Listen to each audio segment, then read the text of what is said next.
Hi all. Apple B അക്കാഡമിയുടെ പുതിയൊരു video സെഷനിലേക്ക് എല്ലാവർക്കും സ്വാഗതം. ഈ വീഡിയോയിൽ നമ്മൾ ഡിസ്കസ് ചെയ്യാനായിട്ട് പോകുന്നത് പേപ്പർ 2 എഡ്യൂക്കേഷനിലെ എഡ്യൂക്കേഷണൽ സ്റ്റഡീസ് എന്ന മൊഡ്യൂളിലെ ഇന്ത്യൻ സ്കൂൾസ് ഓഫ് ഫിലോസഫിയിലെ തന്നെ one of the most important philosophy ആയിട്ടുള്ള സാഖ്യ ഫിലോസഫിയെ കുറിച്ചാണ്. അപ്പോൾ ഇന്ത്യൻ സ്കൂൾസ് ഓഫ് ഫിലോസഫിയിലെ പ്രീവിയസ് ഇയർ ക്വസ്റ്റ്യൻസ് നോക്കുന്ന സമയത്ത് ഈ സാഖ്യ ഫിലോസഫി റിലേറ്റ് ചെയ്ത് ഫ്രീക്വൻ്റ് ആയിട്ട് ഒരുപാട് ക്വസ്റ്റ്യൻസ് ചോദിച്ച് കാണുന്നുണ്ട്. അപ്പം ഈ ഒരു സെഷനിൽ നമ്മൾ ഉദ്ദേശിക്കുന്നത് എന്താണ് സാഖ്യ ഫിലോസഫി, അതിൻ്റെ കോർ കോൺസെപ്റ്റുകൾ എന്തൊക്കെയാണ്, അതുമായിട്ട് റിലേറ്റ് ചെയ്ത് പ്രീവിയസ് ഇയർ ചോദിച്ചിട്ടുള്ള ക്വസ്റ്റ്യൻസും കാര്യങ്ങളുമാണ് നമ്മൾ ഇതിൽ ഡിസ്കസ് ചെയ്യുന്നത്. അപ്പോൾ നമ്മൾ ഇതിൽ ഡിസ്കസ് ചെയ്യുന്ന കാര്യങ്ങൾ നിങ്ങൾ കൃത്യമായിട്ട് പഠിക്കുക. അപ്പോൾ ഈ ഒരു പെർട്ടിക്കുലർ ടോപ്പിക്കുമായിട്ട് റിലേറ്റ് ചെയ്തിട്ടുള്ള എല്ലാ ക്വസ്റ്റ്യൻസും നിങ്ങൾക്ക് ആൻസർ ചെയ്യാനായിട്ട് പറ്റും. ഓക്കെ, ഈ കഴിഞ്ഞ ജൂൺ 2025 നെറ്റ് എക്സാമിന് ചോദിച്ചിട്ടുള്ള ഒരു ക്വസ്റ്റ്യനിൽ നിന്ന് നമുക്ക് സ്റ്റാർട്ട് ചെയ്യാം. Which of the following statements is true about Sankhya philosophy എന്നുള്ളതാണ് ചോദ്യം. താഴെ കൊടുത്തിരിക്കുന്ന സ്റ്റേറ്റ്മെൻറ്റ്സിൽ സാഖ്യ ഫിലോസഫി ആയിട്ട് റിലേറ്റ് ചെയ്ത് ശരിയായിട്ടുള്ള സ്റ്റേറ്റ്മെൻറ്റ് ഏതാണ്? ഓപ്ഷൻ 1 ജ്ഞാ ഈസ് മാറ്റർ ഓർ പ്രകൃതി. ഓപ്ഷൻ 2 വ്യക്ത ഈസ് കോൺസിക്വൻസ് ഓഫ് ദി കാര്യകാരണ. Option 3 Avyakta is Purush. Option 4 Sankhya asserts that existence of God can be proved. നമുക്ക് എല്ലാവർക്കും ഇന്ത്യൻ ഫിലോസഫിയെക്കുറിച്ച് പൊതുവായിട്ടൊരു ധാരണയുണ്ടാവും. പക്ഷേ ഈ ക്വസ്റ്റ്യൻ്റെ പ്രത്യേകത എന്താ? ഇത് നമുക്ക് സാഖ്യ ഫിലോസഫിയെക്കുറിച്ച് അതിൻ്റെ കോർ കോൺസെപ്റ്റുകളെക്കുറിച്ചും ശരിയായിട്ടുള്ള ഒരു അവയർനെസ് ഉണ്ടെങ്കിൽ മാത്രം ആൻസർ ചെയ്യാൻ പറ്റുന്ന ഒരു ക്വസ്റ്റ്യനാണ്. ഇപ്പം നിങ്ങൾക്ക് ഇത് ആൻസർ ചെയ്യാൻ ബുദ്ധിമുട്ടായിരിക്കും. ഈ വീഡിയോ സെഷൻ്റെ അവസാനം നമ്മളിതൊന്നും കൂടി ഡിസ്കസ് ചെയ്യും. അപ്പം നിങ്ങൾക്കിത് ഉറപ്പായിട്ടും ആൻസർ ചെയ്യാനായിട്ട് പറ്റും. അപ്പോൾ ഈ വീഡിയോയിൽ നമ്മൾ ഇനി ഡിസ്കസ് ചെയ്യാനായിട്ട് പോകുന്നത് എന്തൊക്കെ കാര്യങ്ങളാണ് സാഖ്യ ഫിലോസഫി ആയിട്ട് റിലേറ്റ് ചെയ്ത് നിങ്ങൾ ഉറപ്പായും പഠിച്ചിരിക്കേണ്ട കാര്യങ്ങൾ എന്തൊക്കെയാണെന്നുള്ളതാണ് നമ്മൾ അടുത്തത് നോക്കാനായിട്ട് പോകുന്നത്. ഇതിൽ നമ്മൾ ഓൾമോസ്റ്റ് സാഖ്യ ഫിലോസഫിയുടെ എല്ലാ കാര്യങ്ങളും ഡിസ്കസ് ചെയ്യുന്നുണ്ട്. ഇതിലുള്ള കാര്യങ്ങൾ നിങ്ങൾ കറക്റ്റായിട്ട് പഠിച്ചിട്ട് പോയാൽ സാഖ്യ ഫിലോസഫി ആയിട്ട് റിലേറ്റ് ചെയ്ത് നിങ്ങൾക്ക് ചോദിക്കുന്ന ഏത് ക്വസ്റ്റ്യൻസും ഈസിലി ആൻസർ ചെയ്യാനായിട്ട് പറ്റും. ഓക്കെ, അപ്പോൾ എന്തൊക്കെയാണ് സാഖ്യ ഫിലോസഫിയുടെ മെയിൻ കോൺസെപ്റ്റുകളെന്ന് നോക്കാം. First one dualistic philosophy. Sankhya ഫിലോസഫിയെ ഒരു ഡ്യുവലിസ്റ്റിക് ഫിലോസഫി എന്നാണ് പറയുന്നത്. എന്താണ് അതിൻ്റെ reason? Second one is Prakriti and Purusha. ഇതിൽ രണ്ട് ഇൻഡിപെൻഡൻ്റ് ആയിട്ടുള്ള ഇമ്പോർട്ടൻറ്റ് പ്രിൻസിപ്പിൾസ് ആണ് പ്രകൃതിയും പുരുഷനും. എന്താണ് പ്രകൃതിയും പുരുഷനും, ഇതിൻ്റെ ഒരു ഇമ്പോർട്ടൻസ് എന്താണ്, ഇത് തമ്മിലുള്ള സിമിലാരിറ്റീസ് എന്താണ്, ഡിഫറൻസ് എന്താണെന്നുള്ള കാര്യങ്ങളും നമുക്ക് നോക്കാം. വേറൊരു കോൺസെപ്റ്റാണ് ത്രിഗുണാസ്. പിന്നെ അതുപോലെ തന്നെ 3 ടൈപ്സ് ഓഫ് ദുഃഖാസ് അല്ലെങ്കിൽ 3 കൈൻഡ് ഓഫ് സഫറിങ്ങിനെ കുറിച്ച് ഇവർ പറയുന്നുണ്ട്. പിന്നെ ഇതിൻ്റെ one of the most important കാര്യമാണ് 25 പ്രിൻസിപ്പിൾസ്. സാഖ്യ ഫിലോസഫിയിൽ 25 തത്വങ്ങളെ കുറിച്ചിട്ട് പറയുന്നുണ്ട്. അപ്പോൾ അതിൻ്റെ ഇവോൾവ്മെൻറ്റ് എവിടെ നിന്നാണ്, അതിൻ്റെ ഇമ്പോർട്ടൻസ് എന്താണെന്നുള്ള കാര്യങ്ങളും നമുക്ക് പഠിക്കാം. നെക്സ്റ്റ് വൺ ഈസ് ഇതിൻ്റെ ഒരു തിയറിയാണ്. സാഖ്യ ഫിലോസഫിയുടെ തിയറി ഓഫ് കോസേഷനെ സത്കാര്യവാദം എന്നാണ് പറയുന്നത്. എന്താണ് സത്കാര്യവാദം, അതിൻ്റെ ഇമ്പോർട്ടൻസ് എന്താണെന്നുള്ളതും നമുക്ക് ഈ വീഡിയോയിൽ ഡിസ്കസ് ചെയ്യാം. And last one is evolution. നമ്മുടെ യൂണിവേഴ്സിന് എങ്ങനെയാണ് എവല്യൂഷൻ സംഭവിക്കുന്നത്, അതിലെ സ്റ്റെപ്സ് എന്തൊക്കെയാണ്, അതിൽ എന്തൊക്കെ കാര്യങ്ങളാണ് ഇൻവോൾവ് ആയിട്ട് വരുന്നത് എന്നുള്ള കാര്യങ്ങളും നമ്മൾ ഈ വീഡിയോയിൽ ഡിസ്കസ് ചെയ്യുന്നുണ്ട്. ഓക്കെ, അപ്പോൾ നമുക്ക് സാഖ്യ ഫിലോസഫി എന്താണെന്ന് പഠിക്കാം. Sankhya is the oldest orthodox philosophical system. നമുക്കറിയാം ഇന്ത്യൻ ഫിലോസഫിയെ നമ്മൾ ഓർത്തഡോക്സ് ആൻഡ് ഹെറ്ററോഡോക്സ് ഫിലോസഫീസ് എന്ന് രണ്ടായിട്ട് ഡിവൈഡ് ചെയ്തിട്ടുണ്ട്. ഓർത്തഡോക്സ് ഫിലോസഫിയിൽ 6 ഫിലോസഫീസും ഹെറ്ററോഡോക്സ് ഫിലോസഫിയിൽ 3 ഫിലോസഫീസും മൊത്തം 9 ഫിലോസഫീസാണ് ഇന്ത്യൻ ഫിലോസഫിയിൽ വരുന്നത്. അപ്പോൾ അതിൽ തന്നെ ഏറ്റവും ഓൾഡസ്റ്റ് ആയിട്ടുള്ള ഇന്ത്യൻ സ്കൂൾ ഓഫ് ഫിലോസഫിയാണ് സാഖ്യ ഫിലോസഫി എന്ന് പറയുന്നത്. ഇനി സാഖ്യ എന്ന് പറയുന്ന ആ ഒരു വേർഡിൻ്റെ മീനിങ് എന്താ? Sankhya means number, empirical or right knowledge. സാഖ്യയുടെ ലിറ്ററൽ മീനിങ് എന്ന് പറയുന്നത് number, empirical or right knowledge എന്നുള്ളതാണ്. ഓക്കെ, ഇനി ഓരോ ഫിലോസഫീസിനും ഓരോ ഫൗണ്ടേഴ്സ് ഉണ്ട്. സാഖ്യ ഫിലോസഫിയുടെ ഫൗണ്ടർ എന്ന് പറയുന്നത് കപിലനാണ്. ഇപ്പോൾ യോഗ ഫിലോസഫി എടുത്താൽ അതിൻ്റെ ഫൗണ്ടർ പതഞ്ജലിയാണ്. അതുപോലെ തന്നെ ഓരോ ഫിലോസഫിക്കും അതിൻ്റേതായ ബേസിക് ടെക്സ്റ്റുകളുണ്ട്. യോഗ ഫിലോസഫിയുടെ ബേസിക് ടെക്സ്റ്റ് എന്ന് പറയുന്നത് യോഗസൂത്രമാണ്. അത് എഴുതിയിട്ടുള്ളത് അതിൻ്റെ ഫൗണ്ടർ ആയിട്ടുള്ള പതഞ്ജലി തന്നെയാണ്. ഓക്കെ, അതുപോലെ നമ്മുടെ സാഖ്യത്തിൻ്റെ ഫൗണ്ടർ എന്ന് പറയുന്നത് കപിലനാണ്. അതിൻ്റെ ബേസിക് ടെക്സ്റ്റ് എന്ന് പറയുന്നത് സാഖ്യസൂത്ര, അത് കപിലനാണ് എഴുതിയിട്ടുള്ളത്. ഇറ്റ് ആക്സെപ്റ്റ്സ് 3 പ്രമാണാസ്, പ്രത്യക്ഷ, അനുമാന ആൻഡ് ശബ്ദ. ഓരോ ഫിലോസഫീസും ഓരോ പ്രമാണങ്ങളെയാണ് ആക്സെപ്റ്റ് ചെയ്യുന്നത്. ചിലത് 2 പ്രമാണങ്ങളെ അക്സെപ്റ്റ് ചെയ്യുന്ന ഫിലോസഫീസ് ഉണ്ട്, ഒരു പ്രമാണം മാത്രം അക്സെപ്റ്റ് ചെയ്യുന്ന ഫിലോസഫീസ് ഉണ്ട്. സാഖ്യ ഫിലോസഫി അക്സെപ്റ്റ് ചെയ്യുന്നത് 3 പ്രമാണങ്ങളെയാണ്, പ്രത്യക്ഷം, അനുമാനം ആൻഡ് ശബ്ദം. Okay, it does not accept the concept of God as a necessary metaphysical principle. നമുക്കറിയാം ഇന്ത്യൻ ഫിലോസഫിയെ നമ്മൾ ഓർത്തഡോക്സ് ആൻഡ് ഹെറ്ററോഡോക്സ് ഫിലോസഫീസ് എന്ന് ഡിവൈഡ് ചെയ്യുന്നത് എന്തിൻ്റെ അടിസ്ഥാനത്തിലാണ്? വേദത്തിൻ്റെ ഒരു അതോറിറ്റിയെ അക്സെപ്റ്റ് ചെയ്യുന്നതിൻ്റെ അടിസ്ഥാനത്തിലാണ്. അക്സെപ്റ്റ് ചെയ്യുന്നവരെ നമ്മൾ എന്ത് പറയും? ഓർത്തഡോക്സ് ഫിലോസഫീസ് എന്ന് പറയും. അക്സെപ്റ്റ് ചെയ്യാതെ അതിനെ റിജക്റ്റ് ചെയ്യുന്നവരെ നമ്മൾ ഹെറ്ററോഡോക്സ് ഫിലോസഫീസ് എന്നും പറയും. അപ്പോൾ ഓർത്തഡോക്സ് ഫിലോസഫിയിൽ വരുന്ന ഒരു ഫിലോസഫിയാണ് സാഖ്യ ഫിലോസഫി. ഇതിൻ്റെ മറ്റൊരു പ്രത്യേകത എന്ന് പറയുന്നത് ഇത് എന്ത് ചെയ്യുന്നില്ല? ഗോഡ് എന്ന് പറയുന്ന ഒരു കോൺസെപ്റ്റിനെ ഇവർ അക്സെപ്റ്റ് ചെയ്യുന്നില്ല. അപ്പോൾ ഓർത്തഡോക്സ് ഫിലോസഫീസ് നമ്മൾ പരിശോധിച്ച് കഴിഞ്ഞാൽ അതിൽ ഓൾമോസ്റ്റ് എല്ലാ ഫിലോസഫീസും ഗോഡിനെ അക്സെപ്റ്റ് ചെയ്യുന്നവരാണ്. അതിൽ നിന്ന് വേറിട്ട് നിൽക്കുന്ന ഒരു ഫിലോസഫിയാണ് സാഖ്യ ഫിലോസഫി എന്ന് പറയുന്നത്. ഓക്കെ, ഇനി according to Sankhya philosophy the universe is structured upon 25 tattvas or principle. അപ്പോൾ സാഖ്യ ഫിലോസഫി അനുസരിച്ച് നമ്മുടെ യൂണിവേഴ്സ് ഉണ്ടായിരിക്കുന്നത് 25 തത്വങ്ങളെ കൊണ്ടിട്ടാണ്. ആ 25 തത്വങ്ങളിൽ തന്നെ ഇമ്പോർട്ടൻ്റ് ആയിട്ടുള്ള 2 തത്വങ്ങൾ അഥവാ 2 പ്രിൻസിപ്പിൾസ് ആണ് നമ്മൾ ആദ്യം പറഞ്ഞ പുരുഷ ആൻഡ് പ്രകൃതി എന്ന് പറയുന്നത്. ടോട്ടൽ 25 പ്രിൻസിപ്പിൾസ് ഉണ്ട്. അതിൽ ഏറ്റവും ഇമ്പോർട്ടൻ്റ് ആയിട്ടുള്ള 2 പ്രിൻസിപ്പിൾസ് ആണ്, ഒന്ന് പ്രകൃതി, 2 പുരുഷൻ. Universe is not static but undergoes constant cycles of creation and dissolution. നമ്മുടെ യൂണിവേഴ്സ് എന്ന് പറയുന്നത് ഒരിക്കലും സ്റ്റാറ്റിക് അല്ല. ഇതിനെന്ത് സംഭവിക്കുന്നുണ്ട്? നിരന്തരമായ ക്രിയേഷൻ ആൻഡ് ഡിസൊല്യൂഷൻ സംഭവിക്കുന്നുണ്ട്. അതായത് നമ്മൾ പറയില്ലേ സൃഷ്ടി സംഹാരം സംഭവിക്കാമെന്ന് പറയില്ലേ, അതിനെയാണ് ഇവിടെ ക്രിയേഷൻ ആൻഡ് ഡിസൊല്യൂഷൻ എന്ന് ഉദ്ദേശിക്കുന്നത്. പിന്നെ സാഖ്യ ഫിലോസഫിയെ സംബന്ധിച്ച് നമ്മുടെ ഹ്യൂമൻ ലൈഫിൻ്റെ ഒരു ഗോൾ എന്താണ്? To attain moksha or liberation by realizing the clear distinction between Purusha and Prakriti. ഓരോ ഫിലോസഫീസും നമ്മുടെ ഹ്യൂമൻ ലൈഫിൻ്റെ ഗോൾ എന്താണെന്നുള്ളത് പറഞ്ഞു വെക്കുന്നുണ്ട്. സാഖ്യ ഫിലോസഫിയെ സംബന്ധിച്ച് നമ്മുടെ ഹ്യൂമൻ ലൈഫിൻ്റെ ഗോൾ എന്ന് പറയുന്നത് ലിബറേഷൻ അഥവാ മോക്ഷം അറ്റൈൻ ചെയ്യുക എന്നുള്ളത് തന്നെയാണ്. പക്ഷെ അതിനവർ പറയുന്ന മാർഗം എന്താണ്? എന്തിലൂടെയാണ് നമുക്ക് ലിബറേഷൻ അറ്റൈൻ ചെയ്യാൻ പറ്റുക? It's by realising the clear distinction between purusha and പ്രകൃതി.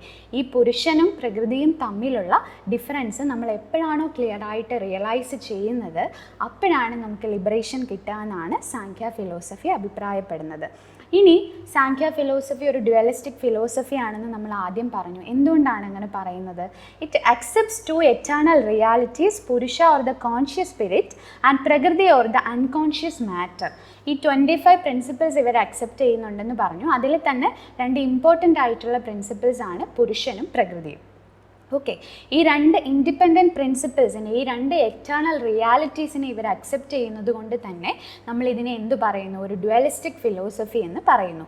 Both are independent and coexist but liberation comes when Purusha realises it is different from Prakriti. ഈ പുരുഷനും പ്രകൃതിയും എന്ന് പറയുന്നത് ഇൻഡിപെൻഡൻ്റ് ആണ്, അതുപോലെ തന്നെ ഇത് കോ എക്സിസ്റ്റ് ചെയ്യുന്ന 2 പ്രിൻസിപ്പിൾസ് ആണ്. പക്ഷേ നമുക്ക് ലിബറേഷൻ കിട്ടുന്നത് എപ്പോഴാണ്? നമ്മൾ ഈ പുരുഷൻ പ്രകൃതിയിൽ നിന്നും വേറിട്ടതാണ്, അല്ലെങ്കിൽ ആ ഒരു ഡിഫറൻസ് നമ്മൾ എപ്പോഴാണോ റിയലൈസ് ചെയ്യുന്നത് അപ്പോഴാണ് നമുക്ക് ലിബറേഷൻ അഥവാ മോക്ഷം കിട്ടുക എന്നാണ് സാഖ്യ ഫിലോസഫി പറയുന്നത്. ഇനി നമുക്ക് ഈ 2 കോൺസെപ്റ്റുകളും, പ്രകൃതി, പുരുഷൻ എന്ന് പറയുന്ന 2 കോൺസെപ്റ്റുകളും ഡീറ്റെയിൽഡ് ആയിട്ട് എന്താണെന്നുള്ളത് നോക്കാം. Prakriti is the fundamental cause of the material universe responsible for all change and transformation. നമ്മുടെ യൂണിവേഴ്സിൻ്റെ ഫണ്ടമെൻ്റൽ കോസ് എന്ന് പറയുന്നത് പ്രകൃതിയാണെന്നാണ് സാഖ്യ ഫിലോസഫി പറയുന്നത്. നമ്മൾ പറഞ്ഞു 25 പ്രിൻസിപ്പിൾസ് ഉണ്ട്. ഈ 25 പ്രിൻസിപ്പിൾസിൽ ഫസ്റ്റ് പ്രിൻസിപ്പിൾ ഇസ് പ്രകൃതി, സെക്കൻഡ് ഇസ് പുരുഷൻ. അപ്പോൾ ഈ പ്രകൃതിയിൽ നിന്നാണ് ബാക്കിയുള്ള 23 പ്രിൻസിപ്പിൾസും ഉണ്ടായിരിക്കുന്നതെന്നാണ് സാഖ്യ ഫിലോസഫി പറയുന്നത്. അപ്പം ഈ ഉണ്ടാകുന്നൊരു പ്രോസസ്സ് ഉണ്ടല്ലോ, ഈ പ്രകൃതിയിൽ നിന്ന് 23 പ്രിൻസിപ്പിൾസ് ഉണ്ടായി വരുന്ന ആ ഒരു പ്രോസസ്സിനെയാണ് ഇവർ എവല്യൂഷൻ എന്ന് പറയുന്നത്. അപ്പോൾ ഈ എവല്യൂഷൻ സംഭവിക്കുന്നത് എവിടെ നിന്നാണ്? പ്രകൃതിയിൽ നിന്നായതുകൊണ്ട് തന്നെ പ്രകൃതി എന്തായിട്ടാണ് പറയുന്നത്? Fundamental cause of the material universe എന്നാണ് പറയുന്നത്. Okay, prakriti has no cause yet it is the source and cause of all consequences. പ്രകൃതിയെ ആരും എന്ത് ചെയ്യുന്നില്ല? പ്രൊഡ്യൂസ് ചെയ്യുന്നില്ല. പക്ഷെ പ്രകൃതിയിൽ നിന്ന് ഒരുപാട് കാര്യങ്ങൾ പ്രൊഡ്യൂസ് ചെയ്യപ്പെടുന്നുണ്ട്. അതായത് പ്രകൃതിക്ക് ഒരു പ്രൊഡ്യൂസർ ഇല്ല, പക്ഷേ പ്രകൃതിയിൽ നിന്ന് ഒരുപാട് കാര്യങ്ങൾ പ്രൊഡ്യൂസ് ചെയ്യപ്പെടുന്നുണ്ട്. So it is the source and cause of all consequences. As the primary cause of creation prakriti is termed as pradhana. അപ്പോൾ പ്രകൃതിയെ പ്രധാന എന്നൊരു ടേമിലും അറിയപ്പെടുന്നുണ്ട്. അതിനുള്ള റീസൺ എന്താ? The primary cause of creation ആണ്. നമ്മുടെ യൂണിവേഴ്സിലുള്ള എല്ലാ കാര്യങ്ങളുടെയും ആദ്യത്തെ കോസ് എന്ന് പറയുന്നത്, അതെല്ലാം ഉണ്ടായിരിക്കുന്നത് പ്രകൃതിയിൽ നിന്നായതുകൊണ്ട് തന്നെ നമ്മൾ എന്താണ് പ്രകൃതിയെ പ്രധാന എന്നൊരു പേരിലും അറിയപ്പെടുന്നുണ്ട്. ഈ പ്രകൃതിക്കും പുരുഷനും ഒരുപാട് ഓൾട്ടർനേറ്റീവ് ടേംസ് ഉണ്ട്. അത് കൂടുതലും സാൻസ്ക്രിറ്റ് ടേംസ് ആണ്. ഇപ്പം നമ്മൾ ഫസ്റ്റ് നോക്കിയ ആ ക്വസ്റ്റനിൽ സാൻസ്ക്രിറ്റ് ടേംസ് ആണ് കൂടുതൽ കൊടുത്തിട്ടുള്ളത്. അപ്പം നമ്മൾ ഇതിൽ ഓൾട്ടർനേറ്റീവ് ടേംസ് ഡിസ്കസ് ചെയ്യുന്നുണ്ട്. അത് കറക്റ്റായിട്ട് നിങ്ങൾ ഓർത്ത് വെച്ചിട്ട് പോകും, എന്നാൽ മാത്രമേ നമുക്കത് ആൻസർ ചെയ്യാനായിട്ട് പറ്റുള്ളൂ. അപ്പോൾ ഓൾട്ടർനേറ്റീവ് ടേംസ് ഫോർ പ്രകൃതിയാണ് നമ്മൾ ഇനി നോക്കാൻ പോകുന്നത്. First one is Mulaprakriti. പ്രകൃതിയുടെ മറ്റൊരു പേരാണ് മൂലപ്രകൃതി. ഇതങ്ങനെ പറയാനുള്ള കാരണം റൂട്ട് കോസ് ആണ്. എല്ലാത്തിൻ്റെയും മെയിനായിട്ടുള്ള കോസ് എല്ലാം ഉണ്ടാവുന്നത് പ്രകൃതിയിൽ നിന്നായതുകൊണ്ട് തന്നെ പ്രകൃതിയെ നമ്മൾ മൂലപ്രകൃതി എന്നും അറിയപ്പെടുന്നു. Next one is achetanam, non conscious. ഇതിൽ നോൺ കോൺഷ്യസ് ആണ്. പുരുഷ എന്ന് പറയുന്നത് കോൺഷ്യസ് ആണ്, പ്രകൃതി എന്ന് പറയുന്നത് നോൺ കോൺഷ്യസ് ആണ്. അപ്പോൾ അതുകൊണ്ട് പ്രകൃതിയെ നമ്മൾ എന്ത് പറയുന്നു? അചേതനം എന്നൊരു പേരിലും അറിയപ്പെടുന്നുണ്ട്. Next one is trigunatmika. It's constituted of the 3 gunas sattva, rajas and tamas. Prakriti എന്ന് പറയുന്നത് 3 ഗുണങ്ങളെ കൊണ്ടിട്ടാണ് ഉണ്ടായിട്ടുള്ളത്. ആ 3 ഗുണങ്ങളാണ് സത്വം, രജസ്, തമസ്. സാങ്ഖ്യ ഫിലോസഫിയുടെ മറ്റൊരു ഇമ്പോർട്ടൻ്റ് ആയിട്ടുള്ള കോൺസെപ്റ്റാണ് ത്രിഗുണാസ് അഥവാ 3 ക്വാളിറ്റീസ് എന്ന് പറയുന്നത്. അത് നമ്മൾ കുറച്ച് കഴിഞ്ഞ് നോക്കുന്നുണ്ട്. അപ്പം ത്രിഗുണാസ്, ഈ 3 ഗുണങ്ങളോട് കൂടിയതാണ് പ്രകൃതി എന്നുള്ളത് ഓർത്ത് വയ്ക്കുക. Next one is prasavadharmi. പ്രസവധർമ്മി എന്ന് പ്രകൃതിയെ അറിയപ്പെടാനുള്ള reason it gives rise to the 23 tattvas. നമ്മൾ ഓൾറെഡി പറഞ്ഞു, പ്രകൃതിയിൽ നിന്നാണ് ബാക്കിയുള്ള 23 തത്വങ്ങളും ഉണ്ടാവുന്നത്. പ്രകൃതിയും പുരുഷനും 2 ഇൻഡിപെൻഡൻ്റ് ആയിട്ടുള്ള പ്രിൻസിപ്പിൾസ് ആണ്. ഓക്കെ, അപ്പോൾ പുരുഷനെ നമുക്ക് മാറ്റിവെക്കാം. പിന്നെ ഉള്ളത് 23 പ്രിൻസിപ്പിൾസ് ആണ്. പ്രകൃതിയും പുരുഷനും കൂടാതെ ബാക്കി 23 പ്രിൻസിപ്പിൾസ് ആണ്. ബാക്കിയുള്ള ഈ 23 പ്രിൻസിപ്പിൾസ് ഇവോൾവ് ചെയ്യുന്ന എവിടെ നിന്നാണ്? പ്രകൃതിയിൽ നിന്നാണ്. അപ്പോൾ ഈ 23 പ്രിൻസിപ്പിൾസ് ഉണ്ടാവുന്നത് പ്രകൃതിയിൽ നിന്നായതുകൊണ്ട് തന്നെ പ്രകൃതിയെ നമ്മൾ എന്ത് പേരിലും അറിയപ്പെടുന്നുണ്ട്? പ്രസവധർമ്മി എന്നൊരു പേരിലും അറിയപ്പെടുന്നുണ്ട്. Next one is avyaktam. Avyaktam means unmanifest or not visible. അതായത് ഇപ്പോൾ നമുക്ക് ഒരു എക്സാമ്പിളിലൂടെ അത് മനസ്സിലാക്കാം. ഇപ്പോൾ ഒരു സീഡിൽ നിന്നാണ് ഒരു ട്രീ ഉണ്ടാവുന്നത് എന്ന് നമുക്കറിയാം. അപ്പോൾ സാങ്ഖ്യ ഫിലോസഫി പറയുന്നത് ആ സീഡിൽ ട്രീ എന്ത് ചെയ്യുന്നുണ്ട്? പ്രീ എക്സിസ്റ്റ് ചെയ്യുന്നുണ്ട് ഓൾറെഡി. നമുക്ക് പക്ഷേ അത് കാണാൻ പറ്റില്ല. നമ്മൾ കാണുന്നത് സീഡിനെ മാത്രമാണ്. പക്ഷെ നമുക്ക് കാണാൻ പറ്റാത്തൊരു ഫോമിൽ ട്രീ എന്ത് ചെയ്യുന്നുണ്ട്? സീഡിൻ്റെ ഉള്ളിൽ പ്രീ എക്സിസ്റ്റ് ചെയ്യുന്നുണ്ട് എന്നാണ് സാങ്ഖ്യ ഫിലോസഫി പറയുന്നത്. അപ്പോൾ നമുക്ക് കാണാൻ പറ്റാത്ത ആ ഒരു ഹിഡൻ സ്റ്റേജ് ഉണ്ടല്ലോ, അതിനെയാണ് ഇവർ അവ്യക്തം എന്ന് പറയുന്നത്. അപ്പോൾ അവ്യക്തം എന്നൊരു ടേം ഓർത്ത് വയ്ക്കുക. അത് പ്രകൃതിയെ സൂചിപ്പിക്കുന്ന വാക്കാണ്. Okay, next one is avikriti. Avikriti means never produced, only produces. നമ്മൾ പറഞ്ഞു ബാക്കിയുള്ള എല്ലാ പ്രിൻസിപ്പിൾസും ഉണ്ടാവുന്നത് പ്രകൃതിയിൽ നിന്നാണ്. അപ്പോൾ പ്രകൃതി പ്രൊഡ്യൂസ് ചെയ്യാണ് കുറേ പ്രിൻസിപ്പിൾസിനെ, പക്ഷേ പ്രകൃതി ആരും എന്ത് ചെയ്യുന്നില്ല? പ്രൊഡ്യൂസ് ചെയ്യുന്നില്ല. അതുകൊണ്ട് തന്നെ പ്രകൃതിയെ അവികൃതി എന്നൊരു പേരിലും അറിയപ്പെടുന്നുണ്ട്. നെക്സ്റ്റ് വൺ ഈസ് പ്രധാന. പ്രധാന means the primary cause of creation. നമ്മുടെ യൂണിവേഴ്സിൻ്റെ ക്രിയേഷനിലെ ആദ്യത്തെ കോസ് എന്ന് പറയുന്നത് എന്താണ്? പ്രകൃതിയാണ്. അപ്പോൾ അതുകൊണ്ട് തന്നെ പ്രകൃതിയെ നമ്മൾ എന്ത് പറയുന്നു? പ്രധാന എന്നൊരു പേരിലും അറിയപ്പെടുന്നു. അപ്പം നമ്മൾ കുറേ ഓൾട്ടർനേറ്റീവ് ടേംസ് പ്രകൃതിയുടെ ഇപ്പോൾ പരിചയപ്പെട്ടു. അപ്പം ഇത് നിങ്ങൾ കറക്റ്റായിട്ട് ഓർത്ത് വയ്ക്കുക. അടുത്ത് നമ്മൾ നോക്കാൻ പോകുന്നത് സാങ്ഖ്യ ഫിലോസഫിയുടെ വേറൊരു ഇമ്പോർട്ടൻ്റ് ആയിട്ടുള്ള കോൺസെപ്റ്റാണ് ത്രിഗുണാസ് അല്ലെങ്കിൽ qualities. Prakriti is made up of varying degrees of trigunas or qualities sattva, rajas and tamas. Prakriti എന്ന് പറയുന്നത് സത്വം, രജസ് ആൻഡ് തമസ് എന്ന് പറയുന്ന ഈ 3 ക്വാളിറ്റീസ് കൊണ്ടാണ് ഉണ്ടായിട്ടുള്ളത്. നമ്മൾ ഓൾറെഡി പ്രകൃതിയെ ഡിനോട്ട് ചെയ്യുന്ന വേറൊരു വേർഡ് പഠിച്ചു, ത്രിഗുണാത്മിക. ത്രിഗുണാത്മിക എന്ന് പ്രകൃതിയെ അറിയപ്പെടാനുള്ള റീസൺ എന്താ? ഈ 3 ഗുണങ്ങളും കൊണ്ടാണ് പ്രകൃതി ഉണ്ടായിട്ടുള്ളത്. അതുകൊണ്ടാണ് പ്രകൃതിയെ ത്രിഗുണാത്മിക എന്നൊരു പേരിലും അറിയപ്പെടുന്നത്. ഇനി ഈ ഓരോ ക്വാളിറ്റീസിൻ്റെയും പ്രത്യേകത എന്താണ്? Sattva functions to manifest, rajas functions to initiate activity and tamas functions to cause heaviness. Sattva എന്ന് പറയുന്ന ക്വാളിറ്റിയുടെ പ്രത്യേകത എന്താ? ഇത് മാനിഫെസ്റ്റേഷന് വേണ്ടിയിട്ടുള്ള ഒരു ക്വാളിറ്റിയാണ്. രജസ് എന്ന് പറയുന്നത് ഇനിഷ്യേറ്റ് ആക്ടിവിറ്റി, നമ്മൾ ആക്ടിവിറ്റീസ് ഒക്കെ ചെയ്യാൻ വേണ്ടിയിട്ട് അവിടെ ഉണ്ടാകുന്ന ഒരു കൈൻഡ് ഓഫ് ക്വാളിറ്റിയാണ് രജസ് എന്ന് പറയുന്നത്. തമസ് ഫങ്ഷൻസ് ടു കോസ് ഹെവിനെസ് അല്ലെങ്കിൽ ഡെസ്പെയർ ഒക്കെ നമുക്ക് തോന്നുന്നത് തമസ് എന്ന് പറയുന്ന ഒരു ക്വാളിറ്റിയുടെ പ്രത്യേകതയാണ്. നമുക്ക് ഇത് 3 എക്സാമ്പിളിലൂടെ നമുക്ക് ഈ ഒരു കോൺസെപ്റ്റ് പരിചയപ്പെടാം.